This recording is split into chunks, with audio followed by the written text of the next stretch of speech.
ওকে, good evening সবাইকে। শোনা যাচ্ছে আমার কথা? জি স্যার। ওকে, ভেরি গুড। জি স্যার।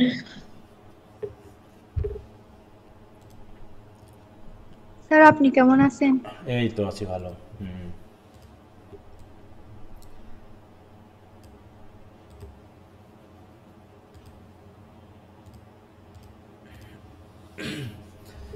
আচ্ছা, তাহলে আমাদের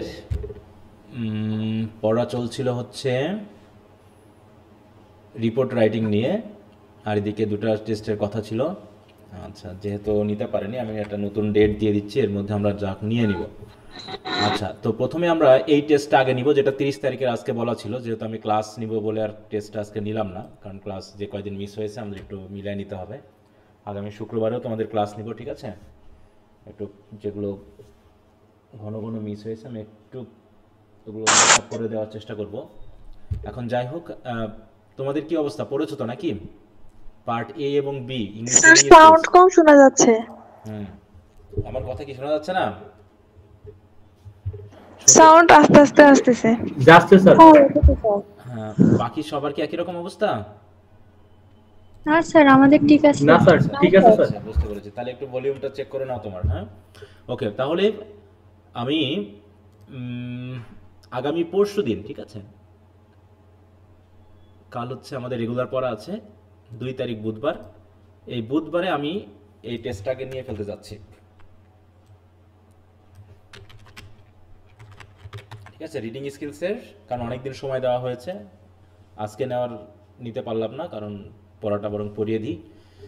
আর এই টেস্টটা আমি 25 তারিখে নেওয়ার কথা ছিল, আরও 1 দিন আমি একটু পিছাই দিই। এটা হচ্ছে শুক্রবারে, যেহেতু আমরা ক্লাস নিব, আমাদের বৃহস্পতিবার শুক্রবার ক্লাস থাকবে, বুধবারে তাহলে আমরা শনিবারে এটা নিয়ে ফেলবো, হ্যাঁ, 5ই সেপ্টেম্বর দিয়ে আমরা এটাকে কভার করে দিই।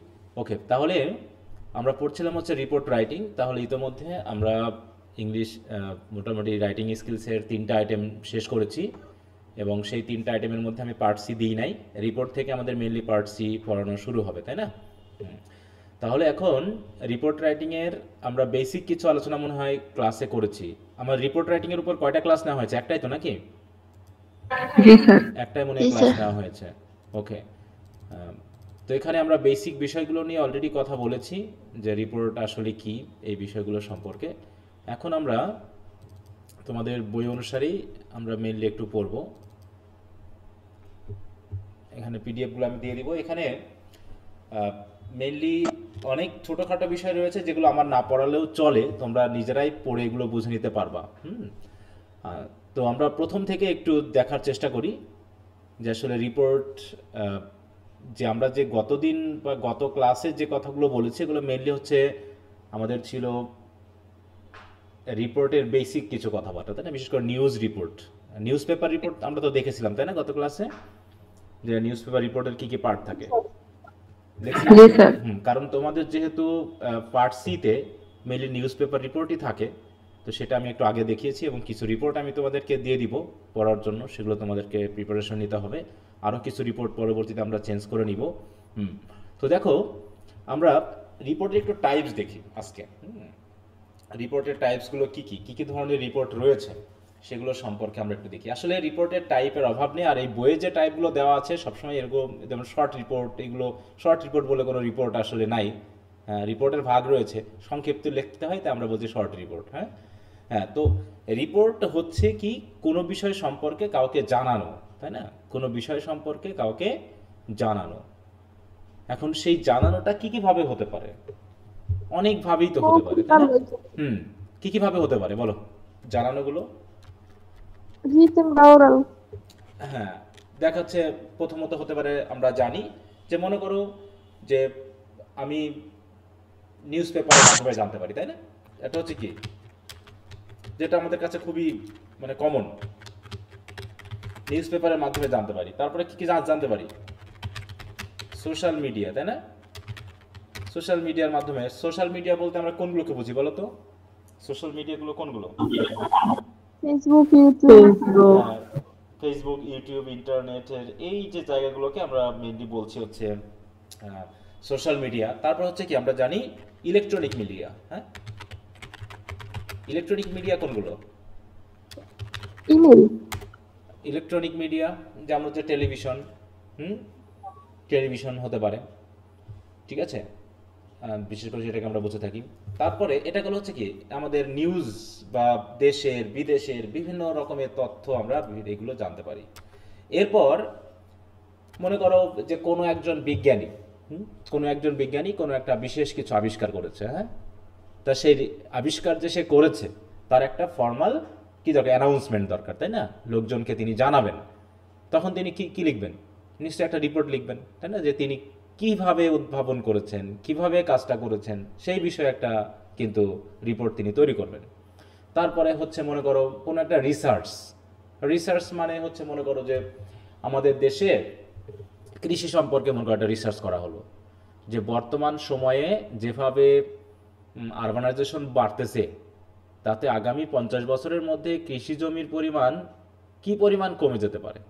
তো সেই বিষয়ে মনে করো একটা রিপোর্ট সরকার থেকে মোটামুটি একটা বিশ্ববিদ্যালয়ের মাধ্যমে কিছু মানুষকে দায়িত্ব দেওয়া হয়েছে যে আপনারা এই বিষয়টা রিসার্চ করবেন। তা রিসার্চ করার পর ওনারা কি করতে পারে, শেষ পর্যন্ত হয়তো রিসার্চটা করতে 5 বছর লেগে গেছে, 5 বছর পরে তারা একটা লিখিত, তাই তো, তথ্যবহুল একটা রিপোর্ট পেশ করবেন সরকারের কাছে বা যারা করতে বলেছে তাদের কাছে। তাহলে এটা হতে পারে কি একটা রিসার্চ রিপোর্ট হতে পারে, এরকম হতে পারে। তারপরে মনে করো তুমি একটা প্রতিষ্ঠান খুলবা, একটা শাখা খুলবা, মনে করো যে কি বলবো, মনে করো একটা ফুডে যেমন হচ্ছে ফুড পান্ডা, তাই তো, ফুড পান্ডার মনে করো একটা শাখা তোমার জেলাতে তুমি খুলবা বা তোমার থানাতে তুমি খুলবা। তাহলে তুমি কি হঠাৎ করে এসে খুলবা একটা শাখা, কি খুলে ফেলবা, দোকানকে দিয়ে দিয়ে ফেলবা, বলো?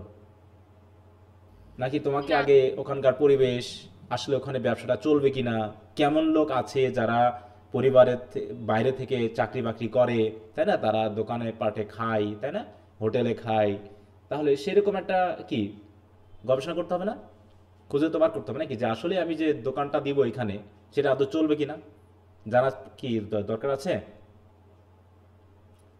নাকি এমনি দোকান খুলে দিব আমি, বলো? জানার দরকার আছে। জানার দরকার আছে স্যার। ঠিক একইভাবে মনে করো যে আমরা একটা প্রোগ্রেস রিপোর্ট বলতে পারি। যে প্রোগ্রেস রিপোর্ট কেমন, যে মনে করো আমরা আমাদের কলেজে ডিপার্টমেন্টে একটা ডিবেটিং ক্লাবের জন্য একটা টিম গঠন করেছি, হ্যাঁ, তো মনে করো জাতীয়ভাবে একটা আয়োজন করা হবে একটা ডিবেট কম্পিটিশনের, তো সেখানে আমাদের ডিপার্টমেন্টও সেখানে অংশগ্রহণ করবে।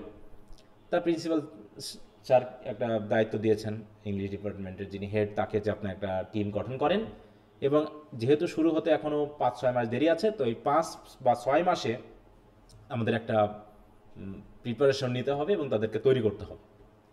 তো প্রিন্সিপাল স্যার বলেছেন যে প্রতি মাসে মাসে আমাকে রিপোর্ট দিতে হবে, তাই তো, যে আমাদের প্রস্তুতি কেমন হচ্ছে বা আমাদের উন্নতি কেমন হচ্ছে, এবং যাদেরকে সিলেকশন দেওয়া হয়েছে এই টিমে তারা আসলে পারবে কি না প্রতিযোগিতা অংশগ্রহণ করতে, এবং তারা কি ধরনের প্রস্তুতি নিচ্ছে। এরকমভাবে প্রতি মাসিক কি একটা প্রোগ্রেস রিপোর্ট থাকতে পারে যে আমরা বেশ উন্নতি করতেছি, এই স্টুডেন্টের এইগুলো উন্নতি হচ্ছে, তাদের এইগুলো, মানে বিভিন্ন ধরনের তথ্যবহুল আমরা একটা রিপোর্ট প্রিন্সিপাল স্যারের কাছে জমা দিতে পারি।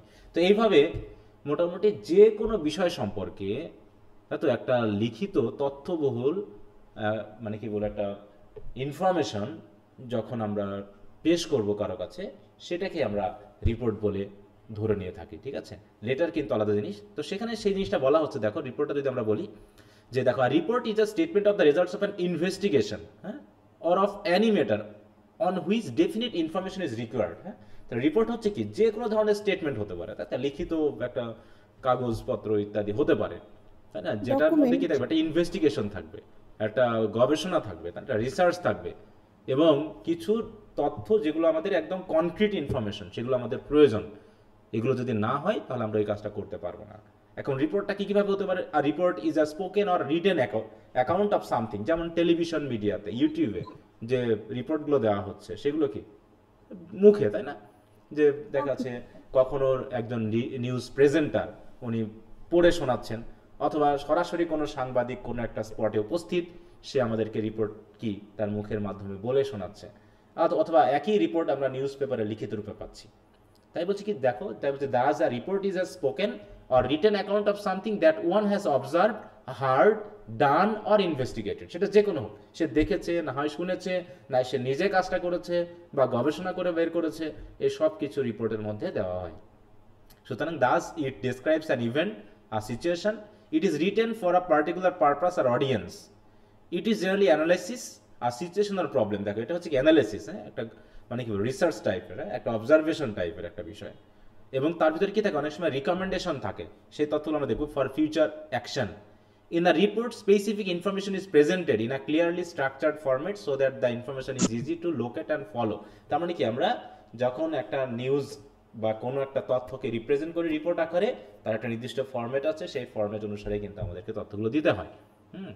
তো দেখো এখানে বিভিন্ন ধরনের নিউজ আছে, দেখো progress report, periodic report, research report, survey report, হ্যাঁ, news paper report, business report, science report, আরও প্রচুর পরিমাণে আছে। যদি আমরা একটু গুগলের সার্চ দিই, দেখো কি কি বলতে পারে আমাদের কাছে, হ্যাঁ, যে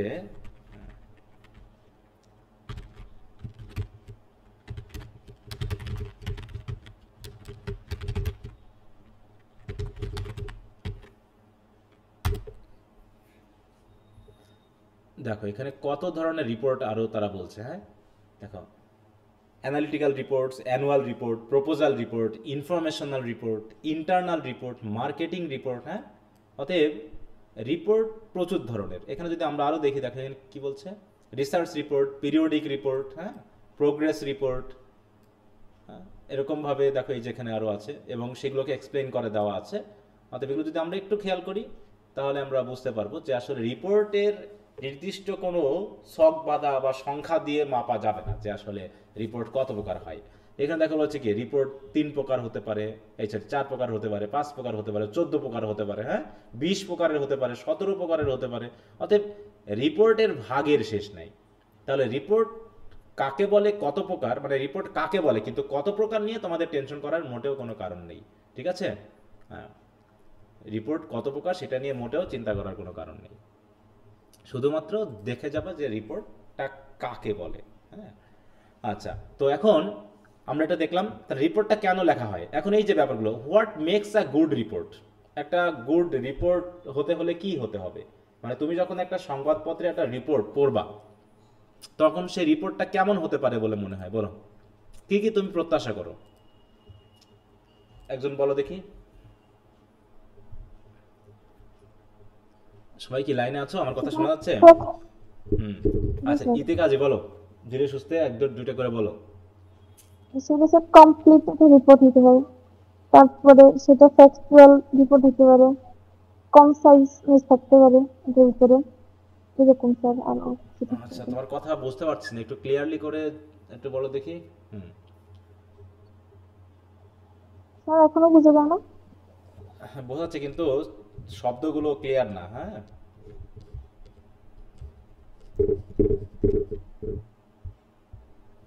স্যার আজকে আমার দিকে সাউন্ডও কম আসতেছে আপনার।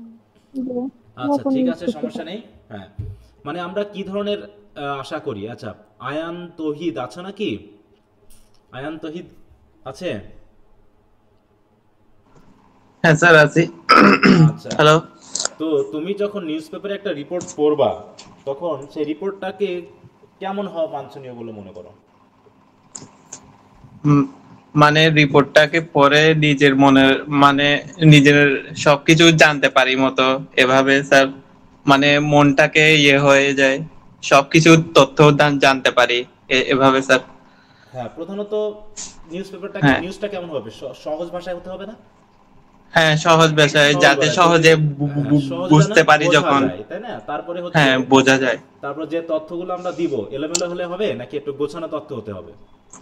হ্যাঁ স্যার, গোছানো হতে হবে, গোছানো এবং ধারাবাহিক হতে হবে, তাই না? এটা একটা ব্যাপার। তারপরে হচ্ছে, তুমি যদি এখন মিথ্যা তথ্য দাও তাহলে কি হবে, নাকি তথ্যগুলো সঠিক হতে হবে? না স্যার, নির্ভুল হতে হবে, সঠিক। যে অনেক সময় দেখা যাচ্ছে ভুল তথ্য ছড়িয়ে আমরা বিশৃঙ্খলা তৈরি করতে পারি, তাই না? তাই যাতে বিশৃঙ্খলার সৃষ্টি না হয়, সেই জন্য তথ্যগুলো যাতে কনক্রিট হয় এবং মানে ফ্যাক্টগুলো যেন থাকে, সেই বিষয়ে আমরা কিন্তু আশা করি। এবং আরেকটা কি, রিপোর্টগুলো যদি প্রয়োজনীয় না হয় তাহলে কি রিপোর্ট করে লাভ আছে তোমার, যদি প্রয়োজন না থাকে? প্রয়োজনীয় হতে হবে, তাই না? তার মানে এরকম অনেক হ্যাঁ, স্যার। বিষয় রয়েছে যেগুলো অন্তত একটা রিপোর্টে হওয়া উচিত। তা সেগুলোকে বলা হচ্ছে যে কোয়ালিটি এবং ক্যারেক্টারিস্টিক্স কি কি থাকা উচিত যেগুলোকে আমরা গুড রিপোর্ট বলে মনে করব, তাই না? এবং সেগুলো দেখো এখানে অনেকগুলো বলা হয়েছে, তার ভিতরে আমরা কয়েকটা আলোচনা করলাম। প্রথমত দেখো কি বলা হচ্ছে যে evaluation and analysis of relevant information. তাহলে যথাযথ তথ্য থাকতে হবে এবং সেই তথ্যগুলো ভালো একটা ইভ্যালুয়েশন থাকতে হবে এবং অ্যানালাইসিস থাকতে হবে। শুধু তুমি তথ্য দিয়ে গেলে তো হবে না, তাই না? সেই তথ্যগুলোকে তুমি আসলে ইভ্যালুয়েট করেছো কিনা, মূল্যায়ন করেছো কিনা, এবং যথাযথ তথ্য কিনা। তারপর হচ্ছে কি দেখো structuring materials in a logical and coherent order. ওই যে এলোমেলো হলে হবে না, তাই না? তথ্যগুলো একটা কি হতে হবে, লজিক্যাল এবং কোহেরেন্ট অর্ডার থাকতে হবে, ধারাবাহিক থাকতে হবে, যে কোনটার পর কোন তথ্যটা দিব যাতে আমার রিডারেরা রিপোর্টটা পড়ে যেন বুঝতে পারে। এবং বলা হচ্ছে মেকিং অ্যাপ্রোপ্রিয়েট কনক্লুশন, ওগুলো তো আছেই। ভালো একটা ইন্ট্রোডাকশন থাকবে, বডি থাকবে, কনক্লুশন থাকবে। আচ্ছা, রিপোর্টে কি কোনো ইয়া থাকে? সরাসরি নিউজ পেপার রিপোর্টে কি কোনো ইন্ট্রোডাকশন থাকে বা কনক্লুশনে থাকে? নিউজ পেপার রিপোর্টে গতদিন আলোচনা করেছিলাম আমরা গত ক্লাসে। লিড প্যারাগ্রাফ থাকে কিন্তু কনক্লুডিং প্যারাগ্রাফ থাকে না। হ্যাঁ, কনক্লুশন থাকে না, বরং ইন্ট্রোডাকশনও থাকে না, থাকে একটা লিড প্যারাগ্রাফ, তাই তো? হ্যাঁ, এটা হচ্ছে কি নিউজ পেপার রিপোর্টে। কিন্তু অন্যান্য যে সকল রিপোর্ট রয়েছে, হ্যাঁ, রিসার্চ রিপোর্ট, টার্ম পেপার, এইগুলোতে কিন্তু আবার ইন্ট্রোডাকশন থাকে, তারপর হচ্ছে কনক্লুশন থাকে, এগুলো কিন্তু থাকে। হ্যাঁ, এটা হচ্ছে ব্যাপার। তারপর হচ্ছে ইট শুড বি, দেখো ইট শুড বি, সরি কোথায়, making thoughtful and practical recommendations where required. তোমাকে রিকমেন্ড করতে হবে, হ্যাঁ, যে আসলেই আমরা এখানে দোকানটা খুলতে পারবো কিনা, তাই না? আসলে এখানে ব্যাংকটা ওপেন করে লাভ হবে কিনা, বা আসলেই কৃষিভিত্তিক, তাই তো, কৃষির উন্নয়নের জন্য এইগুলো করা যাবে বা এইগুলো করা যাবে না, এরকম একটা রিকমেন্ডেশন শেষে থাকবে, যেগুলো আমরা পড়বো। তারপরে ফ্যাকচুয়াল হতে হবে, তাই না? ফ্যাক্ট থাকতে হবে, মিথ্যা ভুল তথ্য দিলে হবে না। এবং ইট শুড বি অবজেক্টিভ। অবজেক্টিভ মানে কি, আবেগ দিয়ে লিখলে হবে না। রাইটার তার নিজের আবেগ দিয়ে লিখে যাচ্ছে তাই বললে কিন্তু হবে না। এখানে অবশ্যই কি থাকতে হবে, একটা মানে কি বলবো, বাস্তবতার সাথে মিল রেখে রিডার তার আবেগ বহির্ভূত, তাই তো, অবস্থানে থেকে একটা বাস্তবিক তথ্যকে সুন্দরভাবে উপস্থাপন করবে, যেখানে সাবজেক্টিভ হওয়া যাবে না, হতে হবে কি অবজেক্টিভ, তাই না? ইট শুড বি কনসাইজ। কনসাইজ মানে কি, সংক্ষিপ্ত একদম। আবার কনসাইজ মানে যে একদম সংক্ষিপ্ত বোঝায় তা না। কনসাইজ বলতে মেনলি যেটা বোঝায় সেটা হচ্ছে প্রয়োজনীয় পরিমাণ। হ্যাঁ, এখন হতে পারে যে আমার প্রয়োজনে আমি 300 পেজ লিখলাম, সেটাও হতে পারে। আবার প্রয়োজনে আমি হাফ পেজ লিখলাম, সেটাও হতে পারে। অতএব কনসাইজ মানে হচ্ছে তোমার প্রয়োজনের সাথে সম্পর্কিত তথ্যগুলো দিয়ে যতটুকু প্রয়োজন ততটুকু, বেশি না, তাই তো? বেশি না, 300 পেজও বেশি নাও হতে পারে, প্রয়োজনীয় হতে পারে। আবার 10 পেজও অনেক বেশি হয়ে যেতে পারে, 1 পেজও অনেক বেশি হয়ে যেতে পারে, সেটা তোমার প্রয়োজনের স্বার্থে। ইট শুড বি কমপ্লিট। তুমি ওই অর্ধেক কথা বলে ছেড়ে দিলে হবে না, তোমার তথ্যের মধ্যে একটা সম্পূর্ণতা থাকতে হবে, যাতে রিডার পড়ে বুঝতে পারে যে না, নিউজটা কমপ্লিট হয়েছে। হ্যাঁ, তারপর ইট should be clear and easily understandable. এই যে ভাষাগত ব্যাপারটা, ওয়ার্ড চয়েস, তাই না, এমনভাবে উপস্থাপন করতে হবে, লিখতে হবে যাতে রিডার পড়ে এটা বুঝতে পারে এবং তার কাছে ক্লিয়ার হয় এখানে যে কি বলা হয়েছে, সেটা যেন তার কাছে বোধগম্য হয়। এবং আরেকটা কি হচ্ছে, it should be presented attractively. News যাতে এমনভাবে উপস্থাপন করতে হবে যাতে কি হয়, রিডার যেন আকর্ষিত হয়। বিশেষ করে নিউজ পেপার রিপোর্টের আকর্ষণটা কোথায় থাকে বলো তো? নিউজ পেপার রিপোর্টের সবচেয়ে হেডিং, হেডিং থাকে, থাকে টাইটেল বা হেডলাইন। হেডিং এ, তাই না? হেডলাইনে। হ্যাঁ, হেডিং এ বা হচ্ছে ক্যাপশনে। হ্যাঁ, অ্যাট্রাকটিভ একটা ক্যাপশন থাকতে হবে, যেটা দেখেই একজন রিডার, তাই তো, আকর্ষিত হয়ে পড়তে শুরু করবে। এই জায়গাগুলো, তাহলে এগুলো হচ্ছে কি একটা ভালো রিপোর্টের ফিচার বা ক্যারেক্টারিস্টিক। তোমরা অবশ্যই এগুলো মনে রাখবা, ভালো করে পড়ে ফেলবা। আমরা এরপর হচ্ছে দেখো নিউজ পেপার আসলে লেখার উদ্দেশ্যটা কি। উদ্দেশ্য আমাদের এর ভিতরে আছে। হ্যাঁ, উদ্দেশ্যটা কি, আমরা বললামই তো যে কেন আমরা রিপোর্ট লিখি, যে কোনো একটা ডিসিশন নেওয়ার জন্য, তাই না, কোনো একটা বিষয় সম্পর্কে জানার জন্য। তারপরে হচ্ছে কোনো একটা সমস্যা ছিল সেটা সমাধান করার জন্য, বা কোনো কিছু চলছে তার প্রোগ্রেসটা কেমন হচ্ছে সেগুলো জানানোর জন্য। অতএব বিভিন্ন ধরনের পারপাস আছে, তোমরা এগুলো একটু পড়ে নিও।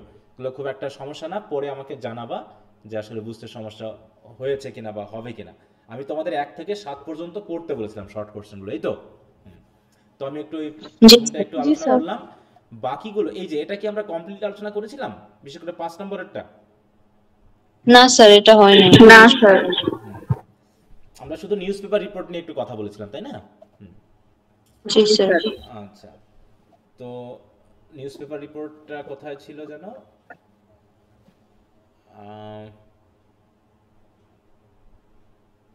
এই যে এটা, এই ফরম্যাটটা আলোচনা করেছিলাম আমরা। জি স্যার। কয়েকদিন হয়ে গেল তো আমি অবশ্য মনে করতে পারতেছি না এই জন্য। আচ্ছা, তাহলে এগুলো যেহেতু হয়েছে, নিউজ পেপার রিপোর্ট নিয়ে কথা হয়েছে, তাহলে আমরা একটা ফর্মাল রিপোর্ট নিয়ে জাস্ট কথা, আচ্ছা ফর্মাল এবং ইনফর্মাল রিপোর্ট কি এটা নিয়ে কথা বলেছিলাম? না না স্যার। স্যার। আচ্ছা, দেখছি একটু ক্লাসের মধ্যে একটু ইয়া হয়ে গেছে, দূরত্ব হয়ে গেছে, আমারও মাথা থেকে সব একটু এলোমেলো হয়ে গেছে, এত একটু গুছিয়ে নিই। তাহলে আমরা প্রথমত একটা ফর্মাল রিপোর্ট কেমন হবে, আমরা নিউজ পেপার রিপোর্ট বাদ দিলাম, বাদ দিয়ে এই যে প্রোগ্রেস রিপোর্ট, সায়েন্স রিপোর্ট বা হচ্ছে রিসার্চ রিপোর্ট, এই ধরনের একটা রিপোর্ট লিখতে গিয়ে আমাদের কি কি অংশ এখানে অ্যাড করতে হতে পারে। হ্যাঁ, তা আমি কি গতদিন তোমাদেরকে মনে হয় একটা রিপোর্ট আমার ইয়া থেকে দেখিয়েছিলাম না এখানে কথা বলার সময়? জি স্যার। হ্যাঁ, এখান থেকে আমরা একটু প্র্যাকটিক্যালি একটু দেখার চেষ্টা করেছিলাম, তাই না? এই যে এই জায়গার অংশে কিছু কিছু জায়গা, একদম যে সবকিছু এরকমটা হবে তা নয়, কারণ অনেকগুলো অংশ রয়েছে একটা নিউজ পেপার, মানে একটা রিপোর্টের অনেক পার্ট রয়েছে কিন্তু। হ্যাঁ, তার ভিতরে বেসিক কিছু পার্টকে এখানে মেলে দেখানো হচ্ছে। দেখো, প্রথমে আমরা একটু দেখি যে এখানে অনেকগুলো কোশ্চেনের আনসার রয়েছে। দেখো, write down the possible structure of a report, বা give a format of a report, বা what are the elements of a report, বা write down the structure of a long report, বা what are the elements of a long report, মানে সবগুলো একই কথা, format, তাই তো, বা পার্ট বা এলিমেন্ট যাই বলি না কেন, মানে মূলত একটা লং বা ফর্মাল রিপোর্ট লিখতে গিয়ে কি কি বিষয়ের ভিতরে আসতে পারে। প্রথমে কি বলেছিলাম, দেখো একটা টাইটেল পেজ থাকে, তাই না? যেমন আমাদের এই রিপোর্টে একটা টাইটেল পেজ ছিল, একদম শুরুতেই একটা টাইটেল পেজ ছিল, ঠিক আছে? তারপরে কি আছে এখানে, টার্মস অফ রেফারেন্স। হ্যাঁ, টার্মস অফ রেফারেন্সে কি বলা হচ্ছে দেখো, আমাদের এই রিপোর্টে নাই আপাতত, বিভিন্ন রিপোর্টে থাকতেও পারে। দেখো, it includes a brief explanation of who will read the report, that is audience, why it was written মানে purpose, and how it was written কিভাবে এটা লেখা হয়েছে, মেথড। এই তিনটা বিষয় টার্মস অফ রেফারেন্সে আমরা সংক্ষেপে বলে থাকি। এবং আমি গতদিন বলেছিলাম মনে হয়, বলা হয়েছিল মনে নাকি, যে অ্যাবস্ট্রাক্ট, এক্সিকিউটিভ সামারি বা হচ্ছে এই টার্মস অফ রেফারেন্স প্রায় একই জিনিস, বলছিলাম কিনা এগুলো? জি স্যার। যখন বলছেন তখন তো নেট সমস্যা ছিল। হ্যাঁ, তারপর হচ্ছে অ্যাকনলেজমেন্ট। অ্যাকনলেজমেন্ট কি, রিপোর্টটা লিখতে গিয়ে কারা আমাকে হেল্প করেছে, কার কাছ থেকে আমি তথ্য নিয়েছি, সেই বিষয়টা সম্পর্কে একটু জানানো, তাই না, যে আমি এদের কাছে তথ্য নিয়েছি। টেবিল অফ কন্টেন্টস মানে কি, আমরা যে দেখেছিলাম টেবিল অফ কন্টেন্টস হচ্ছে ইন্ট্রোডাকশন, তাই না, সরি কি সূচিপত্র। হ্যাঁ, এই যে যেমন এখানে আমরা টেবিল অফ কন্টেন্ট দিয়েছি, দেখো এই যে এই জায়গায়, হ্যাঁ, টেবিল অফ কন্টেন্ট বা কন্টেন্ট মানে আমার চ্যাপ্টারের ভিতরে আরও সাব চ্যাপ্টার, তাই তো, লেসন হিসেবে ভাগ করে যেগুলো দেওয়া হয়েছে এগুলো হচ্ছে আমাদের কন্টেন্ট। এগুলো মেইনলি বেসিক এলিমেন্ট যেগুলো থাকেই। হ্যাঁ, এরপর হচ্ছে লিস্ট অফ ইলাস্ট্রেশন। এটাও বলেছিলাম মনে হয়। লিস্ট অফ ইলাস্ট্রেশন মানে কি, আমরা বলেছি যে রিপোর্টের মধ্যে থাকা যে সকল টেবিল বা চার্ট বা ডায়াগ্রাম থাকে সেগুলোর একটা লিস্ট।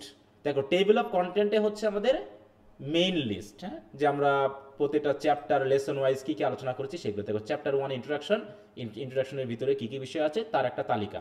কিন্তু মনে করো এই যে আমরা যে টেবিল ইউজ করেছি মনে করি এখানে, হ্যাঁ, এই যে এখানে টেবিল ইউজ করা হয়েছে না, দেখো এটা হচ্ছে কত, টেবিল নাম্বার 11, টেবিল নাম্বার 12, এরকম কোন টেবিলটা কত নম্বর পেজে আছে সেটা কিন্তু তালিকা থাকতে পারে। কিন্তু আমরা এখানে সেই তালিকা অবশ্য দেই নাই। হ্যাঁ, আমরা এখানে সেই তালিকাটা দেই নাই। এখানে যদি আমরা লিস্ট অফ ইলাস্ট্রেশন বলে একটা পার্ট ক্রিয়েট করতাম, তাহলে সে লিস্ট অফ ইলাস্ট্রেশনের ভিতরে আমরা দেখাতাম যে আমাদের রিপোর্টের ভিতরে যে চার্ট আছে, ডায়াগ্রাম আছে, সেগুলোর কোন পেজে আছে, যাতে একজন ওই লিস্ট অফ ইলাস্ট্রেশন দেখেই সহজেই ধরতে পারে যে আমি যে টেবিলটা খুঁজতেছিলাম সেটা ওই পেজে আছে। হ্যাঁ, কারণ খুঁজে পাওয়া তো মুশকিল, পেজ 300-400 পেজ যদি হয় তাহলে সেটাকে উল্টায় পাল্টায় খুঁজে দেখা এবং সেই টেবিলটাকে খুঁজে পাওয়া খুব কঠিন। কিন্তু যদি লিস্টে দেওয়া থাকে তাহলে সহজে আমরা পেতে পারি।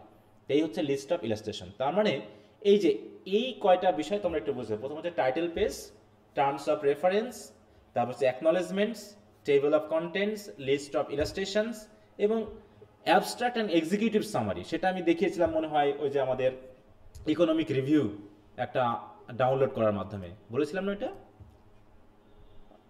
আমি কি ঠিক বলছি? না স্যার। দেখানো হয়নি? স্যার ওগুলো দেখাইতে পারেননি, স্ক্রিন শো হচ্ছিল না। ও নেটওয়ার্কের জন্য নাকি? জি স্যার। এই যে হ্যাঁ, ইকোনমিক রিভিউ বলে একটা দেখো হচ্ছে আমাদের দেশের অর্থনৈতিক সমীক্ষা বলে একটা রিপোর্ট প্রতি বছরে কিন্তু পেশ করা হয়। হ্যাঁ, আমরা একটু দেখি। দেখো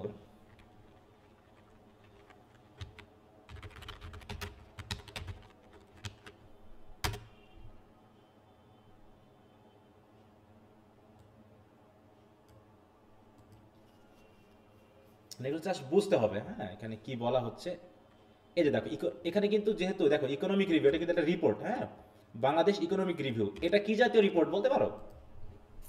যে প্রতি বছরেই আমরা একটা ইকোনমিক রিভিউ বা অর্থনৈতিক সমীক্ষা দেওয়ার মাধ্যমে আমরা বোঝার চেষ্টা করি যে আমাদের গত বছরের তুলনায় মানে কি তার আগের বছরের থেকে গত বছরটা কেমন এসেছে, ভবিষ্যতে আমরা কি করব, এটা কি ধরনের হতে পারে? Progress report. Progress report. Yes, এটা হচ্ছে প্রোগ্রেস রিপোর্ট, যে আমরা 2023 সালে কি করেছিলাম, 2024 সালে কি করেছি এবং 2025 সালে আমরা আবার কি করব। হ্যাঁ, এটা জানার জন্য আমরা মোটামুটি 2000 দেখো আমরা যদি একটু ইন্ট্রোডাকশনটা দেখি। হ্যাঁ, আচ্ছা, এক্সিকিউটিভ সামারিটা দেখি। এক্সিকিউটিভ সামারি এরকম ভাবে পিডিএফ আকারে কিন্তু পাওয়া যায়। হ্যাঁ, তো এখানে বাংলাতেই দেওয়া আছে, গতদিনে মানে বাংলাতে আমরা ডাউনলোড করেছিলাম। হ্যাঁ, দেখো দেখা যাচ্ছে? জি স্যার। দেখো এটা হচ্ছে কি নির্বাহী সার সংক্ষেপ, মানে পুরো রিপোর্ট। এই রিপোর্টটা কিন্তু 300-400 পেজের। তা 300-400 পেজ পড়ে মূল তথ্য নিতে গেলে যে সময় নষ্ট হবে, সেটার চেয়ে বরং যদি কেউ মনে করে আমি 300-400 পেজ আগে না পড়ে এই এক্সিকিউটিভ সামারিটা একটু পড়ি, তাহলে আমি মোটামুটি মূল ধারণাটা পেয়ে যাব। কেমন দেখো, দেখেন কিভাবে শুরু করা হচ্ছে যে 2021 সালের শুরুতে বিশ্বব্যাপী মূল্যস্ফীতি বৃদ্ধির পর 2022 সালের মাঝামাঝি সময় থেকে তার হ্রাস পেতে থাকে। এ সময়ে মূল্যস্ফীতি নিয়ন্ত্রণের লক্ষ্যে কেন্দ্রীয় ব্যাংক সহ ইত্যাদি। তারপরে আমাদের প্রোগ্রেসটা দেখি যে আন্তর্জাতিক মুদ্রা তহবিল কর্তৃক এপ্রিল 2024-এ প্রকাশিত ওয়ার্ল্ড ইকোনমিক আউটলুক অনুসারে বিশ্ব অর্থনৈতিক প্রবৃদ্ধি ছিল 3.2%। এটা মিউট রাখো গো। আমাদের তাহলে কি অবস্থা, বাংলাদেশের পরিস্থিতি কি? এটা হচ্ছে বিশ্ব পরিস্থিতি। ঠিক আছে, দেখো প্রথমে দেখা যাচ্ছে বিশ্ব অর্থনীতি কি, বিশ্ব অর্থনীতির সাথে তাল মিলিয়ে বাংলাদেশের অর্থনীতির কি অবস্থা ছিল। দেখো যে বাংলাদেশ অর্থনীতি কোভিড-19 পূর্ববর্তী দশকে 2009-10 থেকে 2018-19 পর্যন্ত গড়ে 7.16% হারে বৃদ্ধি পায়। সেই জায়গায় এবার দেখো 2022-23 কেমন বৃদ্ধি পায়। দেখো 2022-23 অর্থ বছরে জিডিপি প্রবৃদ্ধি দাঁড়ায় 5.78%। সাময়িক হিসাব অনুযায়ী চলতি অর্থ বছরে জিডিপি প্রবৃদ্ধি দাঁড়াবে 5.82%। তার মানে কি দেখো 2022-23-এ ছিল কত, 5.78, এবং আমরা আশা করতেছি 23-24-এ গিয়ে কত হবে, 5.82 নাকি? তার মানে কি আমরা প্রোগ্রেস বলতে চাচ্ছি যে আমাদের এরকমটা হবে। তো এইভাবে একটা কি দেখো সার সংক্ষেপ, তাও সার সংক্ষেপটাও কত পেজ এটার, যেহেতু একটা বড় রিপোর্ট, তা সেখানে মোটামুটি এই যে আমরা 5টা পেজ কিন্তু এখানে সার সংক্ষেপ হিসেবে পেলাম। মানে পুরো রিপোর্টের একটা সংক্ষিপ্ত উপস্থাপনা হচ্ছে কি এক্সিকিউটিভ সামারি। কথাটা কি বুঝতে পেরেছো সবাই? জি স্যার। এখানে সেটাই বলা হচ্ছে, দেখো এক্সিকিউটিভ সামারি কি, it summarises the main content of the report, it includes the aim of the report, what was founded and what action is called for. তাই তো, এর লক্ষ্যটা কি ছিল, বিশ্ব অর্থনীতির সাথে বাংলাদেশের অর্থনীতিটাকে মিলিয়ে দেখানো। হোয়াট ওয়াজ ফাউন্ডেড, এবার কি কি পাওয়া গেছে, এত পার্সেন্ট প্রবৃদ্ধি হয়েছে, পরবর্তী প্রবৃদ্ধি হবে এত, এরকম একটা। আর what action is called for, আমরা সব বললাম না যে ভবিষ্যতে প্রবৃদ্ধি বাড়ানোর জন্য আর কি কি পদক্ষেপ নেওয়া যেতে পারে। এই পুরো রিপোর্টে যা যা বলা আছে তা আমরা অ্যাবস্ট্রাক্ট বা এক্সিকিউটিভ সামারিতে দিচ্ছি। এরপর একটা জিনিস খেয়াল করো, এই জায়গাতে দেখো এক্সিকিউটিভ সামারিও আছে। ওফো, আউট হয়ে গেল। দেখো এক্সিকিউটিভ সামারিও আছে, আবার ইন্ট্রোডাকশনও আছে কিন্তু, আছে না? দেখো ইন্ট্রোডাকশন আছে,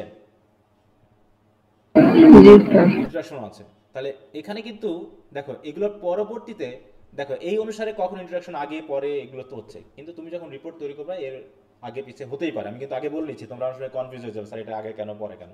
এটা হচ্ছে রিপোর্ট অনুসারে, রিপোর্ট যারা তৈরি করে সেই হিসাবে কিছু এই যেগুলো যেগুলো পড়তেছি তার কিছু আসতেও পারে, আবার কিছু নতুন আছে যেগুলো হয়তো বইয়ে আলোচনা করা হয়নি সেগুলো আসতে পারে, ইত্যাদি ইত্যাদি। হ্যাঁ, এবার হচ্ছে ইন্ট্রোডাকশন। ইন্ট্রোডাকশনে কি থাকে সেটা তো আমরা জানি। It explains the problem and shows the reader why the report is being made. এখানে দেখানো হয় রিপোর্টটা কেন। অনেকটা এক্সিকিউটিভ সামারি বা অ্যাবস্ট্রাক্টে সংক্ষিপ্ত আকারে উপস্থাপন করা হয়, কিন্তু ইন্ট্রোডাকশনে পুরো রিপোর্টটার আবার আরেকটু ছোট উপস্থাপনা থাকে। হ্যাঁ, আমরা যদি ইন্ট্রোডাকশনটা একটু দেখি এখানে কতটুকু হতে পারে। ইন্ট্রোডাকশনে দেখানো হয় কারা তৈরি করেছে, কি তৈরি করা হয়েছে, এই বিষয়টা সম্পর্কে। দেখো ইন্ট্রোডাকশন কত পেজ, এখানে মাত্র এক পৃষ্ঠা। হ্যাঁ, এখানে কি দেখানো, এখানে কি পুরো রিপোর্টটা এসেছে? এখানে কিন্তু পুরো রিপোর্টটা আসেনি, বা আমরা এক্সিকিউটিভ সামারি যে মোটামুটি একটা আলোচনা করেছি সেটাও কিন্তু এখানে আসেনি, বা ওরকম কোনো ওই যে হার টার ইত্যাদি দেখানোও কিন্তু এখানে হয়নি। শুধু মূলত কয়েকটি বিষয় দেখানো হয়েছে যে আমরা রিপোর্টটা কিভাবে তৈরি করেছি এবং খাতগুলো কি কি এসেছে, এইভাবে দেখানো হয়েছে। দেখো যে বাংলাদেশ অর্থনৈতিক সমীক্ষা অর্থ বিভাগের একটি নিয়মিত বার্ষিক প্রকাশনা। বার্ষিক প্রকাশনা মানেই বুঝতে হচ্ছে কি প্রতিনিয়ত হয়, মানে প্রোগ্রেস রিপোর্ট। সমীক্ষাটি জাতীয় সংসদের বাজেট অধিবেশনে অন্যান্য বাজেট ডকুমেন্ট এর সাথে উপস্থাপন করা হয়, মানে এর একটা ইন্ট্রোডাক্টরি জাস্ট কিছু তথ্য বলেছে। এবং এই সমীক্ষাতে কয়টা বিষয় নিয়ে আলোচনা করা হয়েছে সেটা বলেছে। দেখো সমীক্ষাটিতে 3টি অংশে মোট 15টি অধ্যায় এবং 62টি পরিসংখ্যান পরিশিষ্ট রয়েছে। এবং এখানে দেখো কি বলা হয়েছে, এবং খাতভিত্তিক অংশে 5টি অধ্যায়ে কৃষি, শিল্প, রাষ্ট্রীয় মালিকানা সংস্থা, স্বশাসিত ও স্বায়ত্তশাসিত ও সংবিধিবদ্ধ প্রতিষ্ঠানসমূহ, এইগুলো নিয়ে কথা বলা হয়েছে, যেটা আমরা মোটামুটি এখানে দেখছি। দেখো কয়টা খাত, 1টা 2টা 3টা এখানে দেখানো হচ্ছে। এবং এই 3টার ভিতরে এখানে দেখো একটা করে ইয়ে করা হয়েছে। এগ্রিকালচার দেখো, যে 1টা 2টা 3টা 4টা 5টা, তাহলে এগ্রিকালচার, কৃষি, শিল্প, তাই তো। তারপর হচ্ছে কি দেখো state own enterprise, power and energy, transport and communication, এছাড়াও রয়েছে human resource development, poverty alleviation, বিভিন্ন রিপোর্ট কিন্তু এখানে দেখানো হয়েছে। তার মানে এখানে সেই বিষয়গুলো বলা হচ্ছে যে ইন্ট্রোডাকশন মেইনলি এক্সপ্লেইন করে যেখানে আমরা কি কি বিষয় এনেছি এবং আমরা কেন তৈরি করেছি এবং এই তৈরিটা করতে কোন সংগঠন হেল্প করেছে বা কিভাবে কাজে লাগানো হয়েছে। হ্যাঁ, এইটা। এবার বডিতে মোটামুটি থাকে, যেটা আমরা দেখলাম এখানে পুরোটাই বডি। না, বডি কোথা থেকে শুরু, এই যে এই চ্যাপ্টার থেকে শুরু, চ্যাপ্টার 1 থেকে শুরু করে একদম চ্যাপ্টার 15 পর্যন্ত কি এগুলো সব কিসের মধ্যে পড়ে বলো? বডি। হ্যাঁ, Body। পুরো বডির ভিতরে পড়ে। হ্যাঁ, বডির ভিতরে বিভিন্ন চ্যাপ্টার ওয়াইজ আলোচনা রয়েছে। যেমন আমাদের এই রিপোর্টটা যদি দেখি, যে আমাদের বডির ভিতরে যে ইন্ট্রোডাকশন পরবর্তী চ্যাপ্টার 2 থেকে মোটামুটি আমাদের বডিতে মেইন আলোচনাগুলো এসেছে, বিভিন্ন মেথড ইত্যাদি ইত্যাদি ইত্যাদি। হ্যাঁ, এই হ্যাঁ, আমি একটু প্র্যাকটিক্যালি দেখানোর চেষ্টা করছি যাতে তোমাদের মাথায় ঢুকে, তা না হলে কি বলতেছি না বলতেছি, কোথা থেকে আসতেছি, এগুলো অনেক সময় তোমাদের বোধগম্যতা নাও আসতে পারে। তো একটু বুঝতে অসুবিধা হলে কিন্তু জানাবে আমাকে। হ্যাঁ, এরপর বলা হচ্ছে দেখো মেথডস মানে হচ্ছে রিপোর্টটা কিভাবে তৈরি করা হয়েছে। রিপোর্ট কিভাবে তৈরি করা হয়েছে, দেখো আমরা যদি আমাদের এই রিপোর্টটাতে একটু দেখি, এখানে একটা কথা বলা আছে। দেখো মেথোডোলজি। হ্যাঁ, মেথোডোলজি মানে হচ্ছে মেথড, মানে কিভাবে রিপোর্টটা তৈরি করা হয়েছে। হ্যাঁ, রিপোর্টটা তৈরি করা হয়েছে এবং রিপোর্টটাতে আমরা কি ধরনের পদ্ধতি ব্যবহার করেছি, এগুলো নিয়ে তোমাদের অবশ্য এখন মাথায় ঢুকবে না। দেখো এখানে data collection, tools and method, কিভাবে ডেটা কালেকশন করা হয়েছে। যেমন একটা রিপোর্ট তৈরি করতে গিয়ে আমরা কি করতে পারি, আমরা কোনো বই পড়তে পারি, তাই না, বা আমরা কোনো প্রতিষ্ঠানে গিয়ে তাদের রিপোর্টগুলো, মানে তাদের সংগৃহীত তথ্যগুলোকে কালেক্ট করতে পারি। আমরা ব্যক্তি মালিকানাধীন বিভিন্ন প্রতিষ্ঠানে যেতে পারি, আমরা বিভিন্ন ব্যক্তির সাথে কথা বলতে পারি। যেমন যদি আমরা কৃষির উপরে একটা রিসার্চ করতে চাই, তাহলে আমার কোথায় কি করতে হতে পারে বলো তো? যদি আমরা কৃষির উপরে একটা রিসার্চ করতে চাই তাহলে কি করতে হতে পারে? প্রথমে মাঠটাকে দেখতে হবে ভালোভাবে। মনে করো হ্যাঁ, পুরো কৃষির উপর করতে হলে কি, মানে অনেক কিছু হতো, তুমি আসলে কিসের উপর করতেছো, তাই না? তাহলে বিশেষ করে দেখো যে আমাদের যে বিভিন্ন বিশ্ববিদ্যালয়গুলো আছে, রিসার্চগুলো তো ওই কৃষি বিশ্ববিদ্যালয়গুলোতে বেশি হয়, তাই না? জি। হ্যাঁ, তা মনে করো যে তুমি একটা চাচ্ছ যে আমরা একটা নতুন একটা ধান আবিষ্কার করেছি, যে ধানটা মোটামুটি পানির ভিতরে 50 দিন একটানা থাকতে পারবে, নষ্ট হবে না, পচে যাবে না। তা সেটার জন্য তাহলে কি করতে হবে, আমাকে মাঠ লেভেলে যেতে হবে, সেখানে কৃষকদের সাথে কথা বলতে হবে, কৃষকদেরকে বীজ দিতে হবে।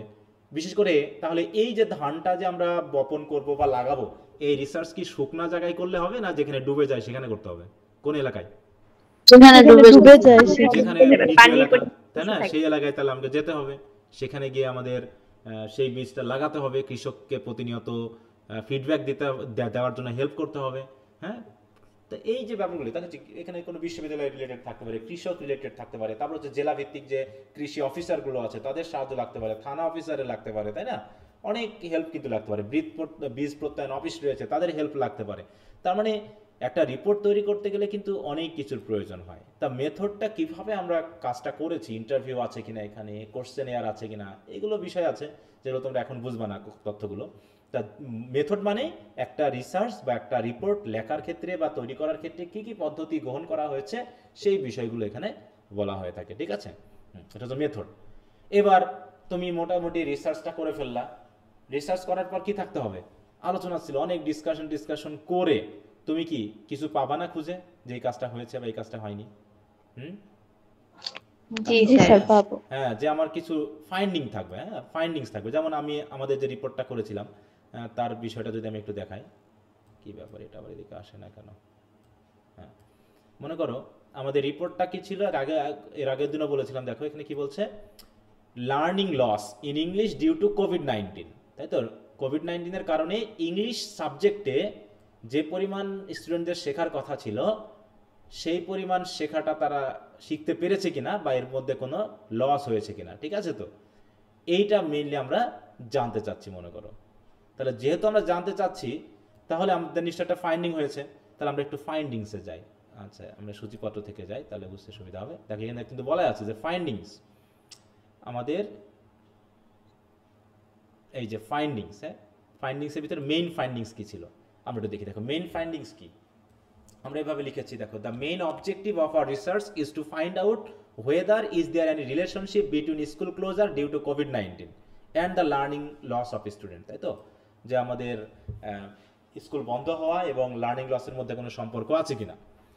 কি ফাইন্ডিং পেলাম দেখো, and finally our key finding is there is a strong and significant relationship between school closure and learning loss of students, তাই তো? স্কুল বন্ধ থাকা এবং স্টুডেন্টদের মধ্যে যে পরিমাণ লার্নিং হওয়ার কথা ছিল সেই পরিমাণ না হওয়ার ভিতরে কি কোনো সম্পর্ক পেয়েছি আমরা এই রিসার্চের মাধ্যমে? জি পাইছি। পাইছি কিনা বলো? জি স্যার। পেয়েছি। জি স্যার। হ্যাঁ, তাহলে এখন যদি আমরা একটা রিসার্চ করতে চাই যে আমাদের স্টুডেন্টদের মধ্যে ক্লাসে উপস্থিত না থাকাটা তাদের লার্নিং লস কতটুকু হয় সেটা আমরা একটা রিসার্চ করতে চাই। যে আমাদের অধিকাংশ স্টুডেন্ট বিশেষ করে জাতীয় বিশ্ববিদ্যালয় রিলেটেড বিভিন্ন সাবজেক্টে স্টুডেন্টরা ক্লাসে উপস্থিত থাকে না, কিন্তু তারা পরীক্ষা ঠিকই দেয়, এতে কি তাদের মেন লার্নিংটা হয়? বলো, হয় কি আসলে? না।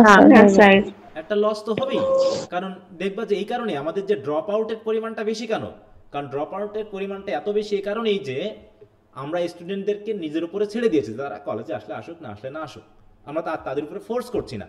এবং তারা যেহেতু স্টুডেন্ট, তাদের একটা নির্দিষ্ট বয়সে গেলে তারপর তাদের প্রয়োজনীয় তারা বুঝবে, তারা কিন্তু আমাদের একটা ফোর্স করা উচিত ছিল, কিন্তু ফোর্স করি নাই বিধায় তারা কলেজে আসছে না, কলেজে আসছে না বিধায় তারা বুঝতেছে না যে আসলে কি পড়াশোনা করা লাগবে, এবং তারা বাড়িতে বসেই সময়গুলো নষ্ট করতেছে। এবং রেগুলার পড়াশোনা না হওয়ার কারণে তারা একটা পর্যায়ে বুঝে উঠতে পারতেছে না কি পড়াশোনা করা উচিত। হ্যাঁ, পড়াশোনা করা উচিত, এবং তারা শেষ পর্যন্ত এসে যখন পরীক্ষা চলে আসছে তখন তারা একদম চোখে সরিষার ফুল দেখতেছে, হ্যাঁ, যে কি করা যায়, দিয়ে তারপরে সে ভাবতেছে আমার দ্বারা সম্ভব না।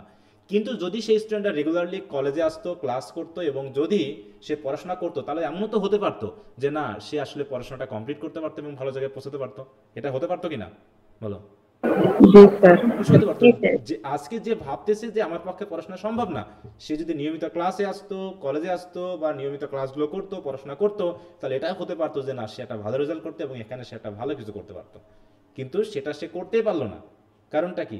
কারণ এই যে ক্লাসে না আসা, স্কুল মিস করা, কলেজ মিস করা, এবং তার লার্নিং লস হওয়া, এবং সেই লার্নিং লসটা শেষ পর্যন্ত তাকে কতখানি ড্রপ আউট করে দিচ্ছে। হ্যাঁ, এই ব্যাপারগুলো কিন্তু এখানে এসেছে। তো আমরা যেহেতু ক্লাস 5 নিয়ে কাজটা করেছিলাম কোভিড-19 জন্য, সেটা এখানে মেনলি দেখানো হয়েছে। তো আমাদেরও ঠিক ওইরকম আমাদের স্টুডেন্টদের মধ্যে একটু দেখানো উচিত যে আমাদের অনার্স লেভেলের স্টুডেন্টরা ক্লাসে না আসার কারণে কতখানি উপকৃত হচ্ছে, বা আদৌ কোনো উপকার হচ্ছে কিনা। এখানে দেখো আমরা কনক্লুশনে পৌঁছেছিলাম কিছু। দেখো এখানে কিছু রিকমেন্ডেশন ছিল, এখানে আমরা আসছি, তারপর আমরা ওটা পড়তেছি। হ্যাঁ, তো দেখো এখানে তারপর চলে আসছে কি, তাহলে এটা হলো কি আমাদের রেজাল্টস অর ফাইন্ডিং। তাহলে this section includes a summary of the results of the investigation or experiment. তাহলে আমরা একটা ইনভেস্টিগেশন অর এক্সপেরিমেন্ট করেছি, তার একটা শর্ট সামারি আমরা এখানে দিয়ে দিলাম যে আমরা এই বিষয়গুলো আসলে পেয়েছি। তারপর হচ্ছে ডিসকাশন। আমরা এই পর্যায়ে এসে এই যে আমরা যে ফাইন্ডিংগুলো পেলাম তারপর একটা ডিসকাশন থাকতে পারে। এই ডিসকাশন কখনো কখনো আগে হতে পারে, পরে হতে পারে। যেমন এখানে আমরা দেখতেছি কি আমাদের ফাইন্ডিংসটা আমরা পরে দেখিয়েছি ডিসকাশনের পরে, হ্যাঁ, কিন্তু দেখো এখানে এই যে ফাইন্ডিংস অফ দ্য স্টাডি, কিন্তু তার আগে রয়েছে আমাদের মেন ডিসকাশন। হ্যাঁ, দেখো এই যে বিভিন্ন রিপোর্ট দিয়ে আমাদের মেন ডিসকাশন কিন্তু এখানে হয়েছে। এই যে এটা দেখো কত রকম টেবিল দিয়ে এটা ওটা দিয়ে অনেকভাবে বিষয়টাকে অ্যানালাইসিস করা হয়েছে। হ্যাঁ, অ্যানালাইসিস করে দেখানো হয়েছে। তো সেখানে ডিসকাশন, তারপর হচ্ছে কি থাকবে কনক্লুশন, যেটা আমরা এই রিপোর্টের শেষে আমরা কিন্তু কনক্লুশনও পেয়েছি, তাই না? এখানে কিন্তু আমাদের কনক্লুশন দেখানো হচ্ছে। কনক্লুশনের ভিতরে আমরা কিন্তু রিকমেন্ডেশনও দিয়েছি। এই যে chapter findings of the study, আর এটা তো ডিস্টার্ব, আমি কীভাবে যে সেট করলাম এটা বাদ দিতে হবে এরপরে। দেখো এই যে কনক্লুশন শেষে, হ্যাঁ, কনক্লুশনে আমরা কি করবো বলো তো? আমরা যা আলোচনা করলাম তার একটা সংক্ষিপ্ত উপস্থান এখানেও দিব, তাই না? কনক্লুশনে কি থাকে? The section interprets the results and shows the overall significance of what has been discovered. তারপর কি থাকে? রিকমেন্ডেশন। রিকমেন্ডেশন কি বলো? যেটা আমরা এখানে দেখতেছি, রিকমেন্ডেশন মানে কি? আমরা যে সকল ফাইন্ডিং পেলাম তার অধীনে আমাদের কিছু পরামর্শ থাকবে যেক্ষেত্রে কি করা যেতে পারে। যেমন আমি এখানে কিছু পরামর্শ দেওয়া হয়েছে যে in such a grave situation, না, এরকম একটা জটিল পরিস্থিতিতে some steps need to be taken. দেখো এখানে কিন্তু আমি রিকমেন্ডেশন কথাটা লিখি নাই, জাস্ট কনক্লুশনের ভিতরেই কিন্তু আমরা রিকমেন্ডেশনটা দিয়ে দিয়েছি।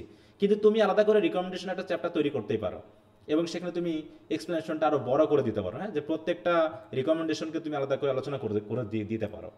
তাই বলছি দেখো, depending on the findings of the study we have recommended the following steps which can alleviate the intensity of learning loss incurred due to the school closure during কোভিড-19। তাহলে কি কি দেখো রিকমেন্ডেশনগুলো?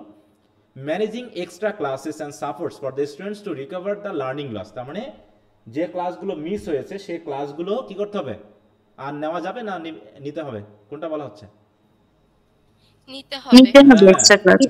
এক্সট্রা ক্লাস নিতে হবে বা সাপোর্টিং ক্লাস নিতে হবে। Increasing capability of the educational institution to bring all the students under the same online or virtual class support irrespective of the gender and local of residence. তার মানে কি? দেখা যাচ্ছে কোভিড-19 সময় যাদের অনলাইন সুবিধা ছিল তারা কিন্তু তাদের ভিতরে কিন্তু লার্নিং লসটা বেশি হয় নাই, কিন্তু যারা গরিব ছিল, যাদের স্মার্টফোন নাই, তাদের ভিতরে লার্নিং লসটা হয়েছে, কারণ তারা ক্লাস করতে পারেনি। তো এই যে কারণগুলো, তাহলে বলছে কি সকলকে যাতে একই প্ল্যাটফর্মের আন্ডারে আনা যায় এবং সকলকে যেন ভার্চুয়াল ক্লাসরুমের অধীনে এনে সাপোর্টটা দেওয়া যায়, সেটা করতে হবে। এটা একটা রিকমেন্ডেশন, তাই না? বলছে building a national database to keep record of students academic progress report regularly to assist the learning loss if any emergency situation arises. তাহলে আমরা কোভিড-19 এর মাধ্যমে বুঝতে পারলাম যে আমরা যে কোনো সময় যে কোনো ইমার্জেন্সি সিচুয়েশনের মুখোমুখি হতে পারি। তাই এমন কোনো সিচুয়েশন আমাদের রাখতে হবে, ডেটাবেস রাখতে হবে, যাতে যদি কখনো এরকম সিচুয়েশন আবার হঠাৎ করে তৈরি হয়, তাহলে আমরা যেন এই লার্নিং লস এড়ানোর জন্য এই জটিল পরিস্থিতিতে আমরা যেন ক্লাস কার্যক্রম ভার্চুয়ালি হলেও চালিয়ে নিতে পারি।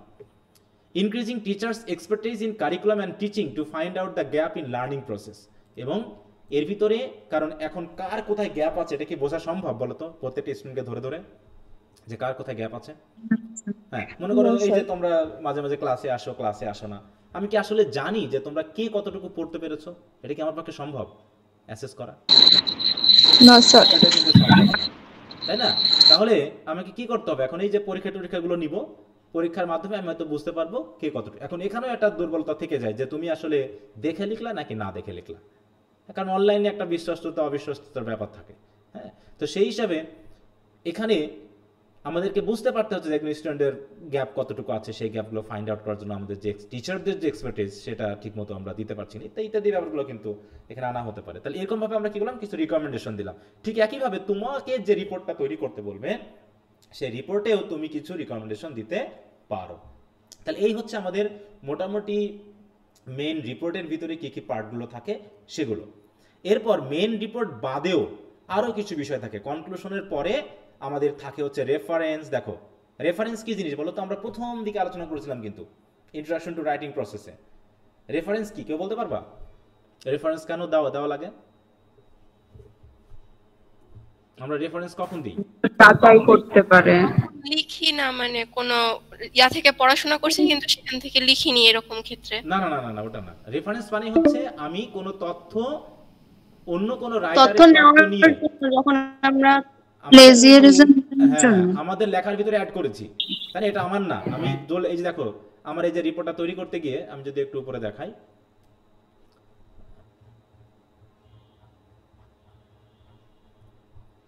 আউরে। এই যে দেখো এর ভিতরে আমরা অনেক সময় কি কি করতে পারি, যে অন্যের তথ্য কিন্তু আমরা নিয়ে আসতে পারি। হ্যাঁ, অন্যের তথ্য আমরা নিয়ে আসতে পারি এবং সেটা আমরা পাশে দেখিয়েও দিতে পারি।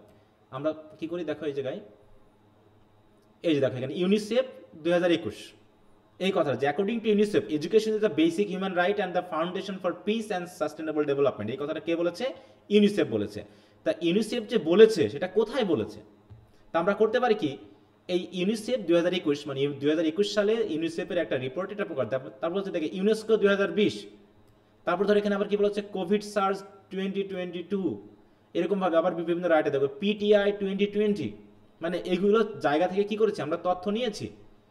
আচ্ছা এগুলো এই যে আমরা যখন আমাদের রাইটিংয়ের ভিতরে তথ্যগুলো যাদের কাছ থেকে নিয়েছি তাদের যে নাম সহ এরকমভাবে দিয়ে দিচ্ছে, এটাকে কি বলে বলো তো?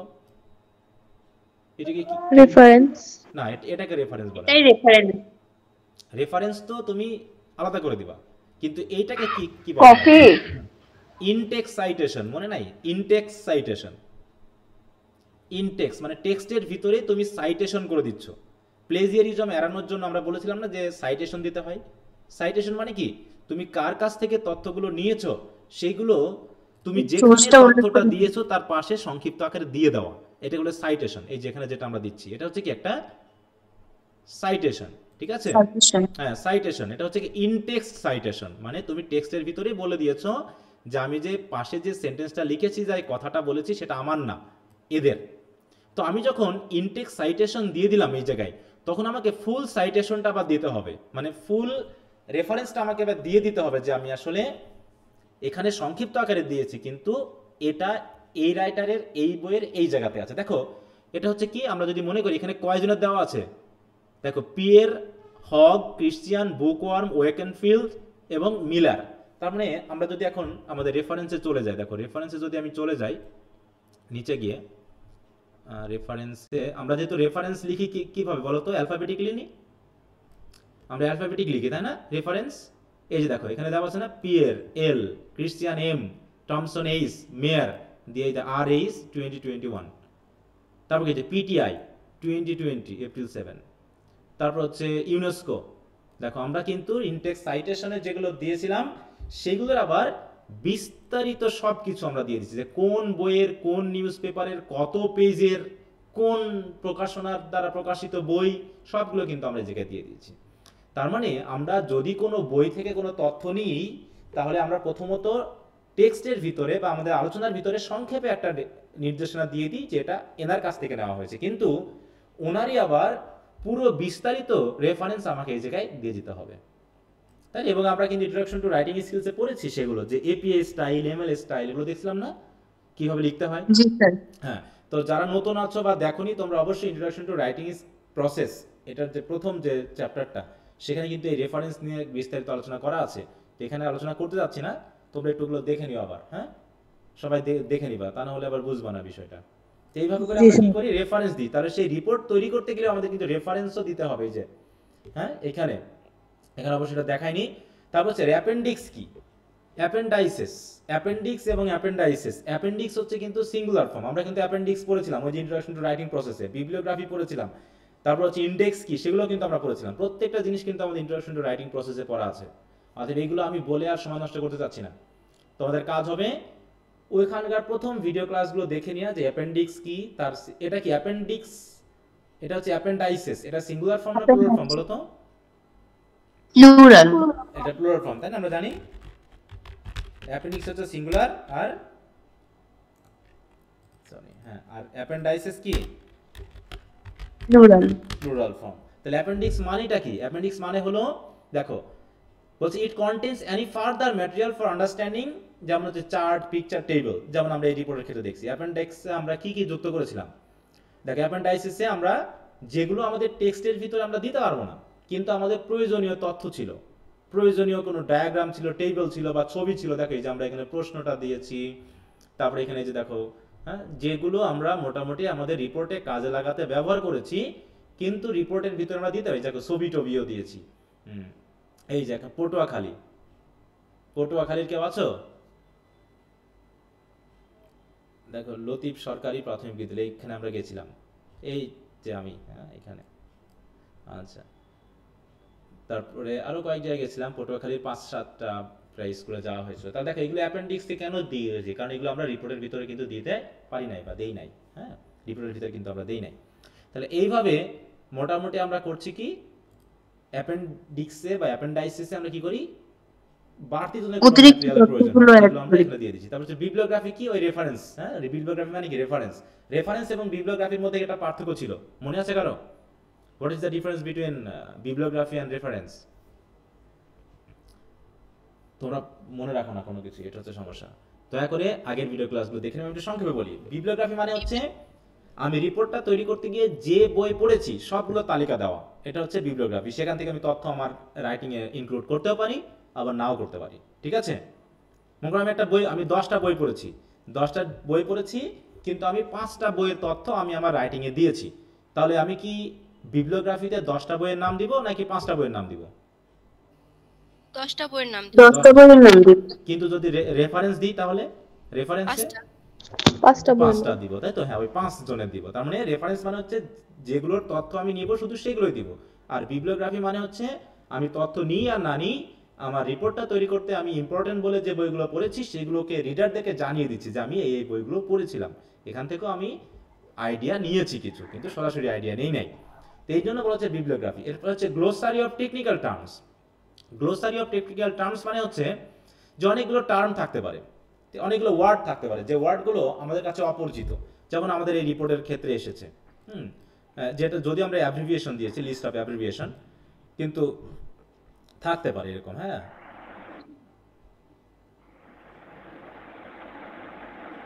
এই যে মনে করো এখানে যেমন আমরা দিয়েছি লিস্ট অফ অ্যাব্রিভিয়েশন বলেছি, এখানে ইআরএম বলতে আসলে কি বোঝানো হয়েছে, তাই তো?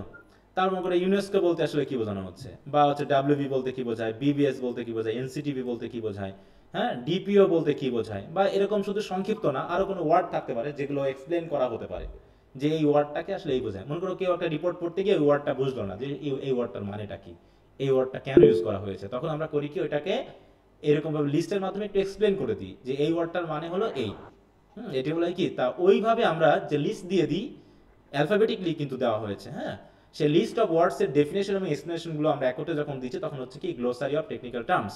আর ইন্ডেক্স মানে হচ্ছে অ্যালফাবেটিকলি বিভিন্ন ওয়ার্ডের, তাই তো, লিস্ট বা বিভিন্ন তথ্যের লিস্ট, যেটা আমরা ওই ইন্ট্রোডাকশন টু রাইটিং প্রসেসে আমরা পড়েছি। তাহলে এখানে টোটাল আমরা যে বিষয়গুলো পেলাম, আশা করি প্রত্যেকটা টার্ম তোমাদের কাছে আমি বোঝাতে পেরেছি যে কি কি বিষয় বলা হয়েছে। তারপর আমি 2 মিনিট টাইম দিলাম, তোমরা দয়া করে এই 2 মিনিটের প্রত্যেকটা টপিক আবার একটু দেখো, এবং যদি কোনোটা বুঝতে অসুবিধা হয় আমাকে একটু জানাবা। কি আমার কথা বোঝা গেছে সবার? জি স্যার। জি স্যার। একটু সবাই একটু দেখে নাও, দিয়ে যদি কোনোটা বুঝতে অসুবিধা আমাকে একটু বলবো।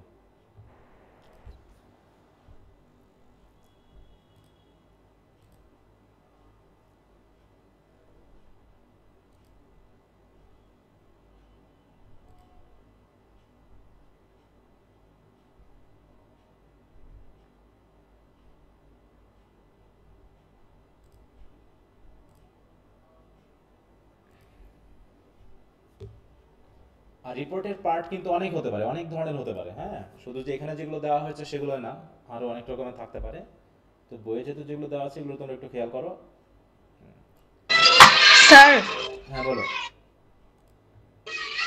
এক্সাম গুলা কিভাবে দিব আমি বুঝতেছি না, এটা আমার প্রথম ক্লাস।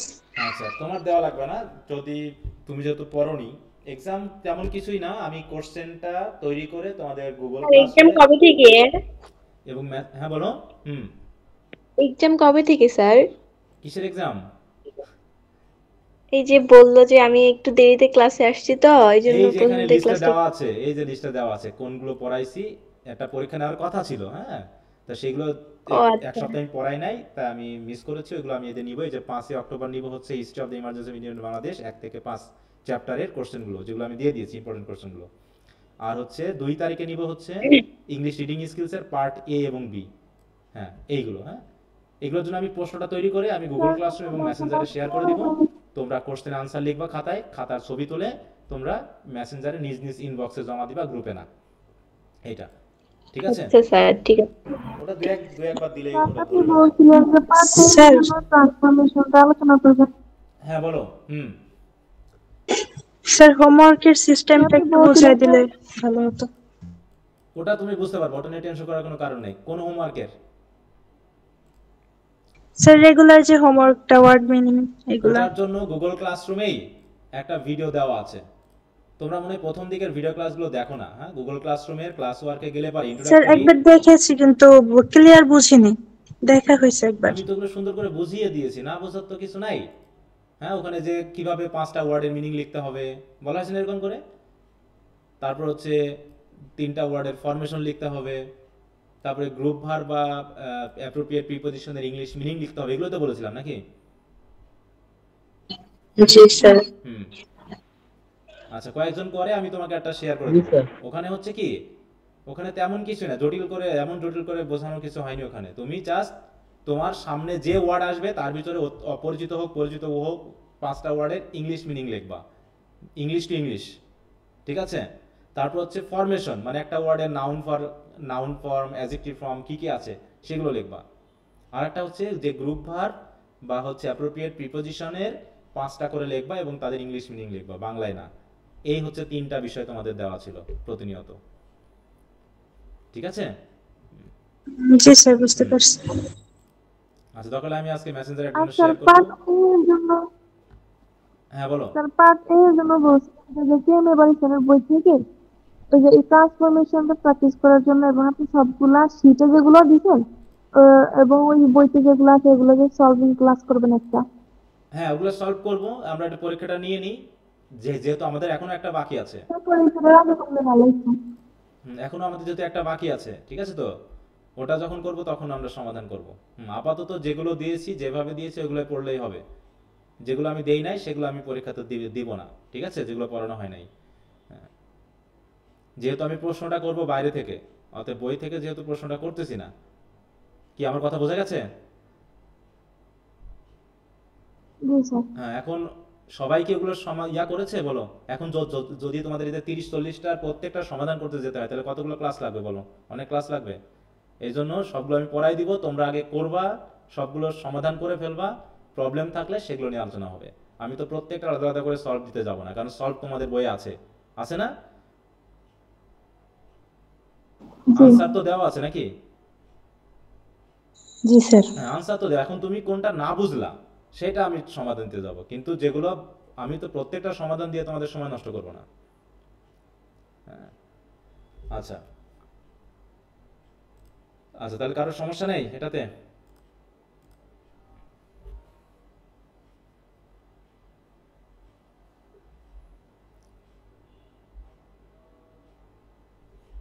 সবাই বুঝতে পেরেছো? হুম। স্যার রিকমেন্ডেশনটা একটু বুঝাই দিবেন? আমি তো রিকমেন্ডেশন আপনার দিলাম না। রিকমেন্ডেশন মানে কি? যে স্যার আমি তুমি একটু দেরিতে আসছি তো ওই জন্য, রিকমেন্ডেশন মানে কি? যে এই জন্য তোমার সুপারিশ করা যে আমাদের এই কাজগুলো করা উচিত। হ্যাঁ, ঠিক আছে? দেরিতে এসেছো, তুমি একটু ভিডিওটা টেনে ওইটাকে দেখে দেখে নিবা, ঠিক আছে তো? হ্যাঁ, তুমি যদি ক্লাস মিস করো, দেরিতে আসো, তাহলে তো আবার নতুন করে আলোচনায় যেতে হবে। হ্যাঁ, আমি এগুলো বুঝাই দিয়েছি সুন্দর করে, মানে পুরো ক্লাসটা করেছো কিন্তু বোঝোনি। ই ডট জি মানে কি? হ্যাঁ বলো। হ্যাঁ, ই ডট জি মানে কি? এটা এটা এই যে বিদ্যাপতি আছে। এটা মানে কি? জি স্যার। এটা মানে হলো এক্সাম্পলি গ্র্যাসিয়া, মানে হচ্ছে ফর এক্সাম্পল ইজি। এগুলো তোমরা একটু গুগলে সার্চ দিবা, দিলেই বুঝতে পারবা। ইজি আই এগুলো মানে কি? ইজি মানে কি? দেখো এখন তো ইজি মানে কি, এটা হচ্ছে কি অ্যাব্রিভিয়েশন ফর এক্সাম্পলি গ্র্যাসিয়া। এটার মানে কি? এটা হচ্ছে একটা ল্যাটিন ফ্রেজ, এর মানে হলো ফর এক্সাম্পল। কথা কি বোঝা গেল? জি স্যার। হুম। আবার অনেক সময় তোমরা আই পাও, আই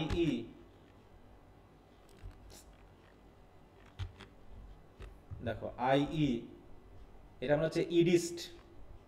এটা আই মানে হচ্ছে ইডিস্ট। তাহলে যেটা বলছিলাম এখানে আই মানে কি বলতো? আই মানে দেখতে পাচ্ছ এখানে জি। কি লেখা আছে? পড়ো সবাই।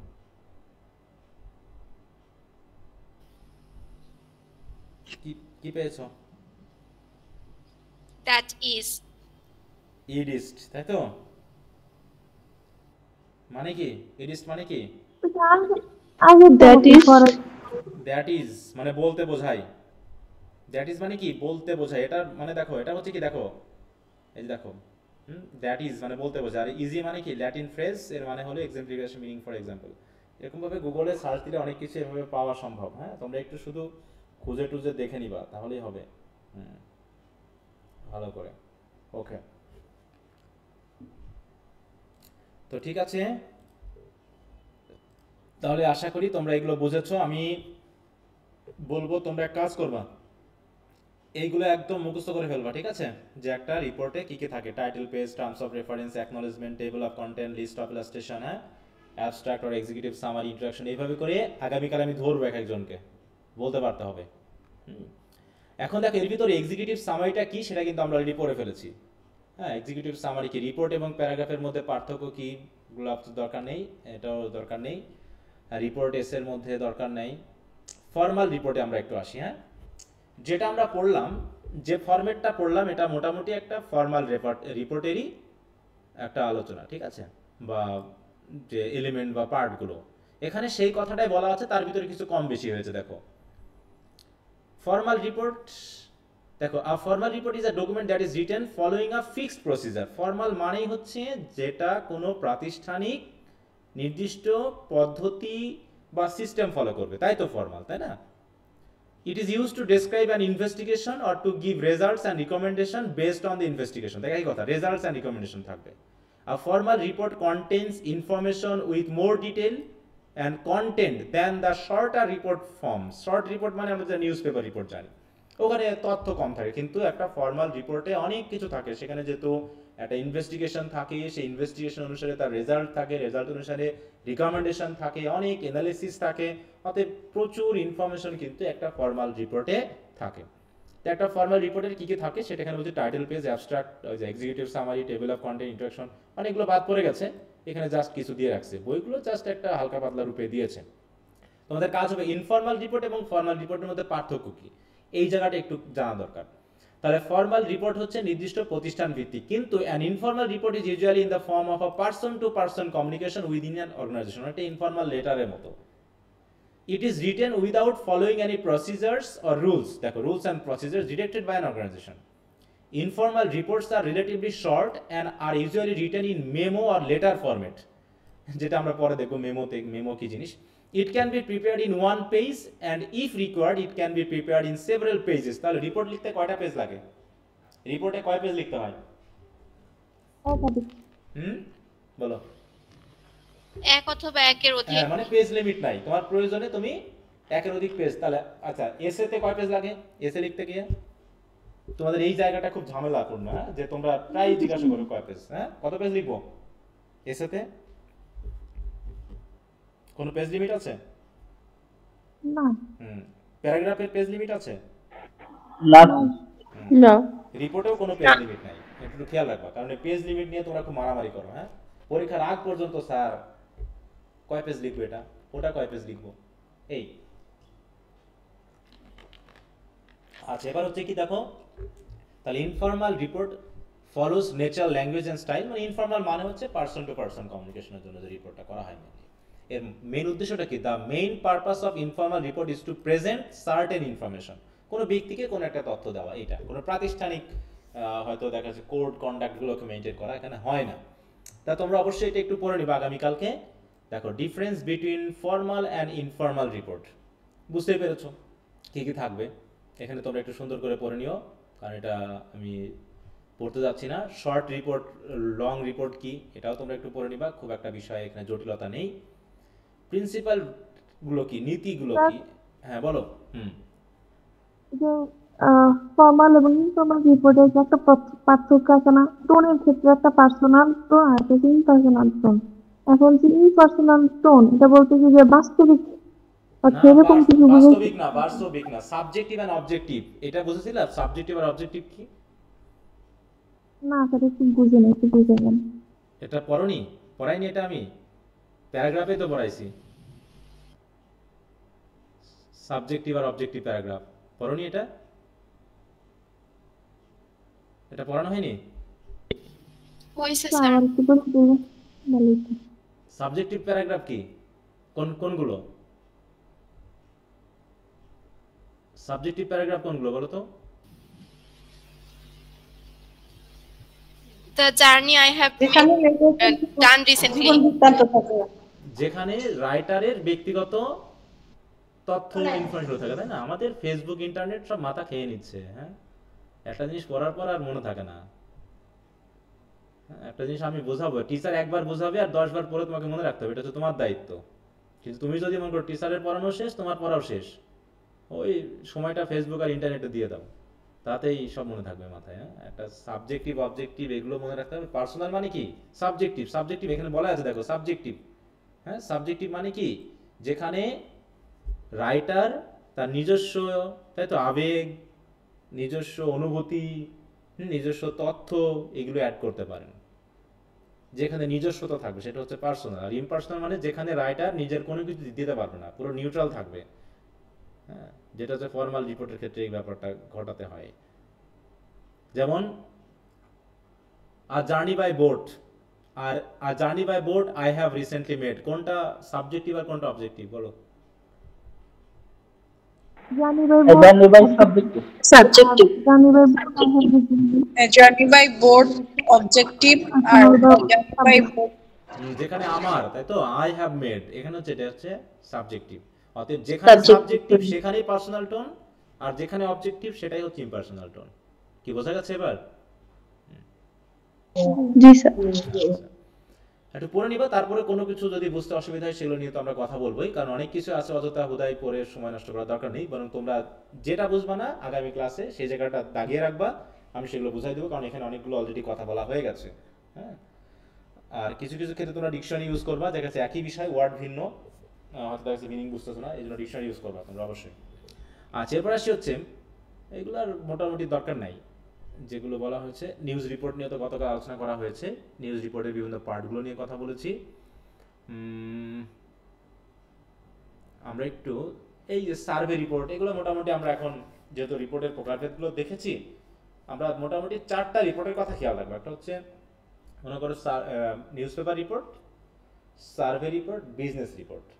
আর পরীক্ষাতে তোমাদের মেইনলি পার্ট সিতে আসবে শুধু নিউজ পেপার রিপোর্ট। অতএব এগুলো শুধু সংজ্ঞাটা জানলে হবে যে সার্ভে রিপোর্ট কি। সার্ভে মানে কি বলো তো? সার্ভে মানে কি? What is the meaning of survey? Survey বললে সার্ভে রিপোর্টটা সম্পর্কে বুঝতে পারবো। হ্যাঁ, what is the meaning of survey?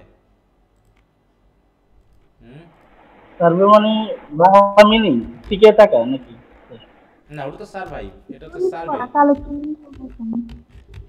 Survey বলি না, সার্ভে করা হচ্ছে জরিপ করা। হ্যাঁ, জরিপ মানে কোনো কিছু গবেষণামূলক, তাই তো? হ্যাঁ, কোনো কিছু জরিপ করা বা গবেষণা।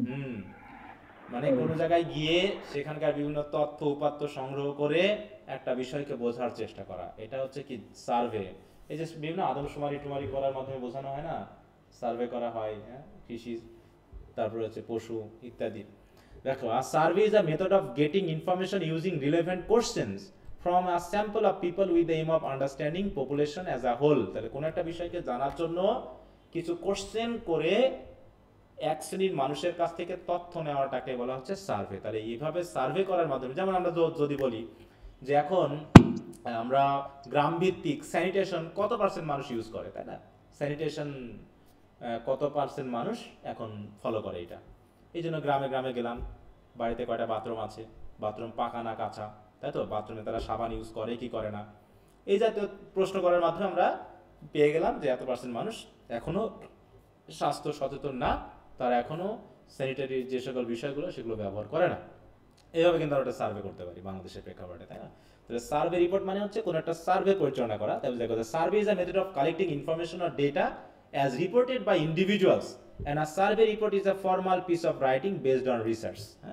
Survey report presents and analyzes the findings of research regarding reaction to something such as a product or plan, অথবা মনে করো এই যে আমাদের মনে করো এই যে পারমাণবিক বিদ্যুৎ কেন্দ্র যেটা রূপপুরে তৈরি করা হয়েছে, তাই না? এটা নিয়ে একটা সার্ভে হতে পারছে, কত পার্সেন্ট মানুষ এটাকে সাপোর্ট করে, বা হচ্ছে ওই যে তোমার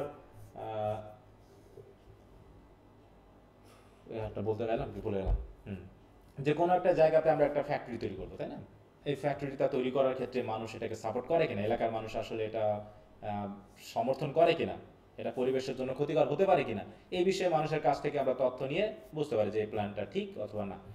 it includes general assessment, conclusion, recommendation, একটা রিপোর্টে যা থাকে আর কি। In a survey report information is presented in forms of facts and generalisation. এখানে ফ্যাক্টস দিতে হবে, কোনো পার্সোনাল আবেগের বা মিথ্যার কোনো কারবার নেই।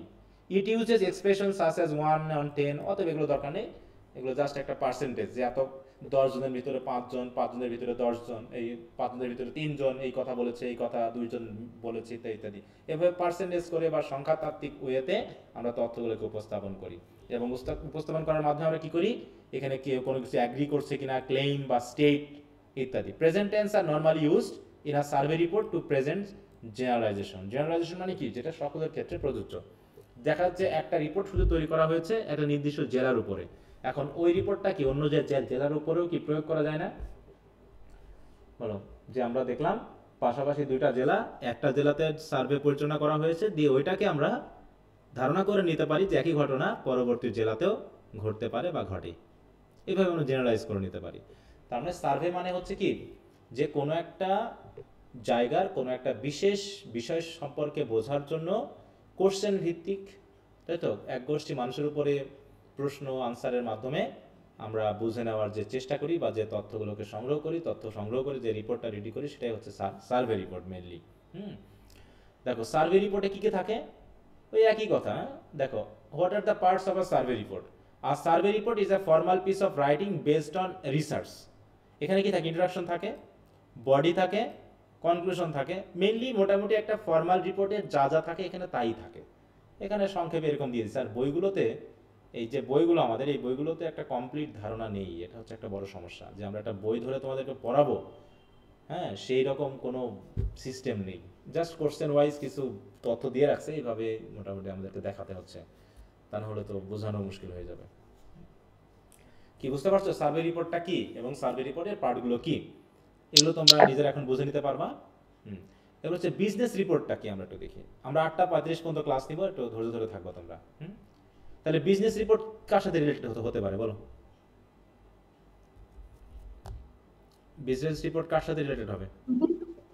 বিজনেসের উদ্দেশ্যে কোনো রিপোর্ট লেখা বা প্রতিবেদন বিজনেস লেখা। পারপাসে, তাই তো? হ্যাঁ, বিজনেস ডিসিশন। ওই যে বললাম, যেমন করে ওয়ালটন একটা কি করবে, ওয়ালটন একটা তার শাখা খুলবে, মনে করো তোমার হচ্ছে থানাতে, ওখানে কোনো ওয়ালটনের কোনো শাখা নেই, তাই তারা একটা শাখা খুলবে।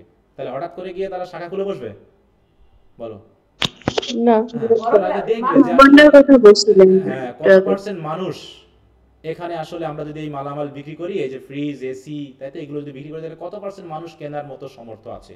তাহলে আমরা যে এখানে কোটি টাকার মালামাল এখানে ফেলে রাখবো, মানুষ যদি না কিনে, তাহলে এখানে তো দিয়ে তো লাভ নাই। তাই তারা কি করতে পারে, একটা রিপোর্ট তৈরি করতে পারে, কাউকে পাঠাতে পারে, পাঠায় একটা সার্ভে করবে, তাই না? সার্ভে করার মাধ্যমে তাদের বিজনেসের পজিটিভ বা নেগেটিভ বিষয়গুলোকে তুলে ধরার মাধ্যমে একটা রিপোর্ট তৈরি করতে পারে। তাই বলছে business report is a formal, দেখো, written document for a business purpose.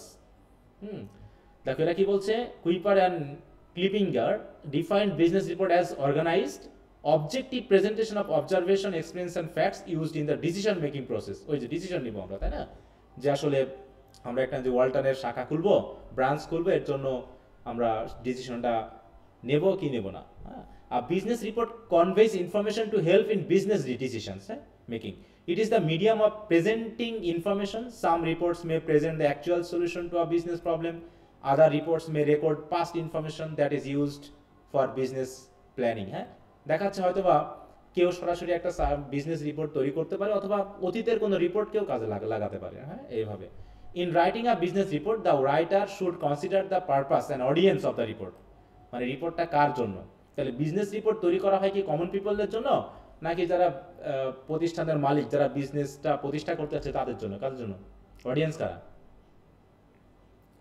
বলো তো? এই রিপোর্টের অডিয়েন্স কারা হবে? যারা বিজনেস প্রতিষ্ঠা করতেছে, হ্যাঁ, যারা দোকানটা খুলবে, তাই না, বা শাখাটা করবে, তাদের জন্য। আর যদি মনে করো যে একটা রিপোর্ট তৈরি করা হলো, যে রিপোর্টে দেখানো হয়েছে যে স্টুডেন্টদের ক্লাস মিস করাই তাদের, তাই তো, ড্রপ আউটের একটা প্রধান কারণ, তাহলে এই রিপোর্টটা যদি তৈরি করে, এই রিপোর্টটা কাদের জন্য হবে? টিচারদের জন্য, সরকারের জন্য, না স্টুডেন্টদের জন্য, নাকি এই গোষ্ঠী সবার জন্য, নাকি কৃষকদের জন্য, কার জন্য হবে? স্টুডেন্টদের জন্য। স্টুডেন্ট মানে শিক্ষার সাথে রিলেটেড যারা, তাদের সাথে হবে নিশ্চয়ই।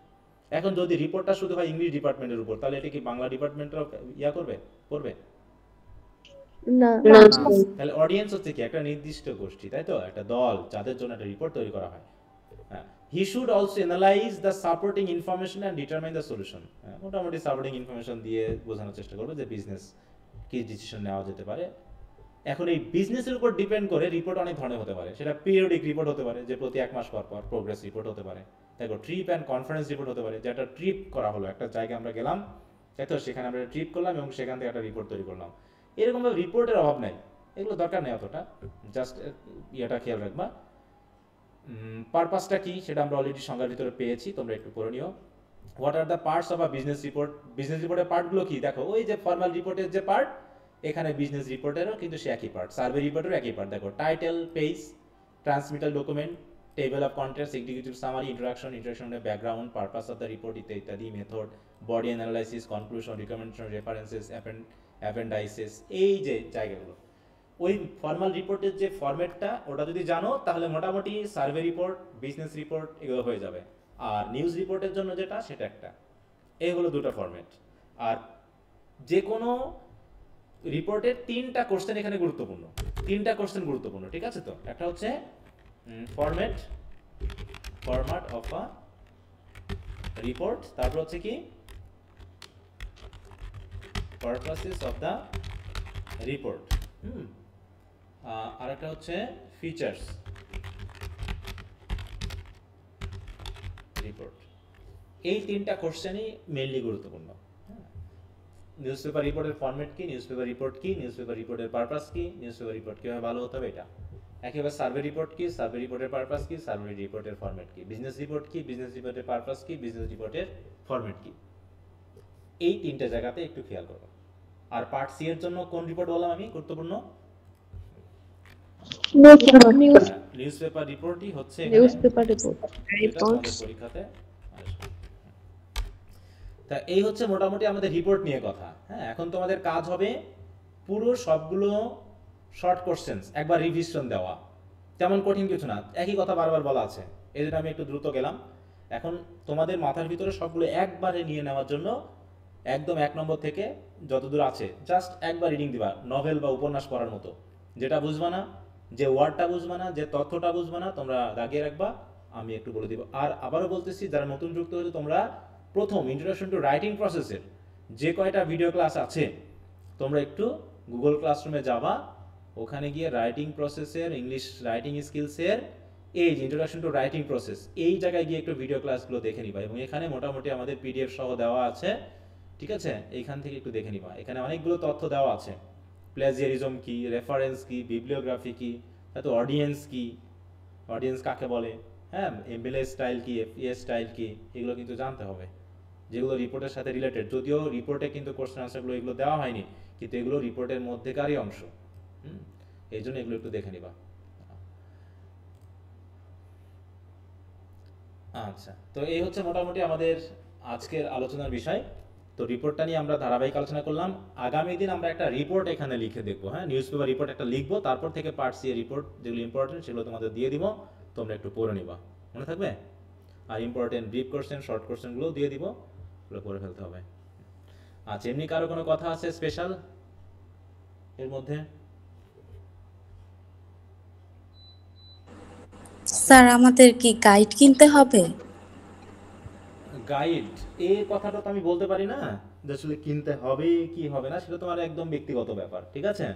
হ্যাঁ, প্রথমত আমি যে ইম্পর্টেন্ট কোশ্চেন আনসার, এই যে আমি তোমাদের গাইড আমি কখনো মনে হয় না প্রয়োজন আছে। তোমাদের এই বইগুলো নাই যে বইগুলো থেকে আমি পড়াচ্ছি, কেমা বাড়ি বা যেগুলো মেইন বই, এগুলো আছে না?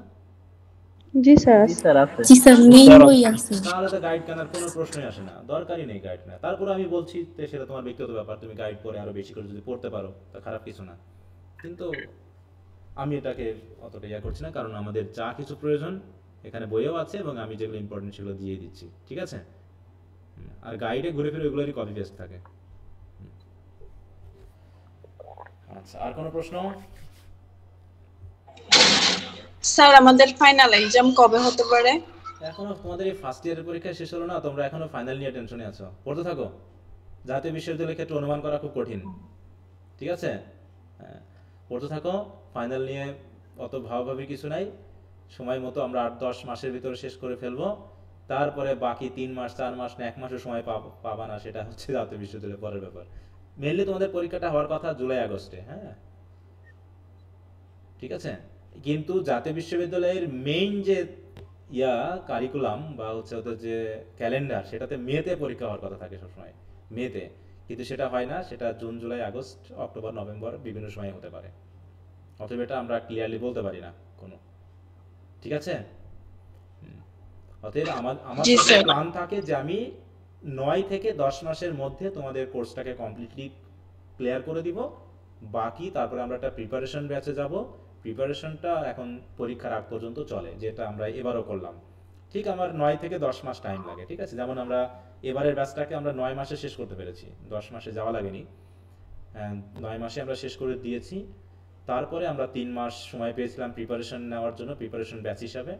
তারপরে এখনও দেখো 1 মাস সময় পেয়েছে ওরা। এটা পেয়েছে কেন? এটা যেটা পরীক্ষা হওয়ার কথা ছিল আগস্টে, জুলাই আগস্টে, সেই পরীক্ষাটা হচ্ছে অক্টোবরে। এটা তো পরিস্থিতি বাধ্য করেছে, তাই না? যদি পরিস্থিতি ঠিক থাকতো তাহলে একদিন কিন্তু পরীক্ষাটা হয়ে যেত, ওরা তো এতদিনে সেকেন্ড ইয়ারে থাকতো। ওই জন্য ধরে নিবা যে আমরা মোটামুটি আমাদের সময় অনুসারে আমরা 10 মাসের মধ্যে শেষ করে ফেলবো, এই হচ্ছে ব্যাপার। তারপরে পরীক্ষা যেদিন হওয়ার হবে, এটা নিয়ে পরীক্ষার টেনশনে সময় নষ্ট করবো না। আচ্ছা, তো ঠিক আছে, সবাইকে ধন্যবাদ। তাহলে যেটুকু পড়ানো হলো, 2টা ক্লাস মিলে রিপোর্টের ব্যাপারটা নিয়ে যে আলোচনা হয়েছে, তোমরা একটু ভালো করে দেখে নিবা। আগামী ক্লাসে বাকি কথা বলে শেষ করবো। ওকে, সো গুড বাই।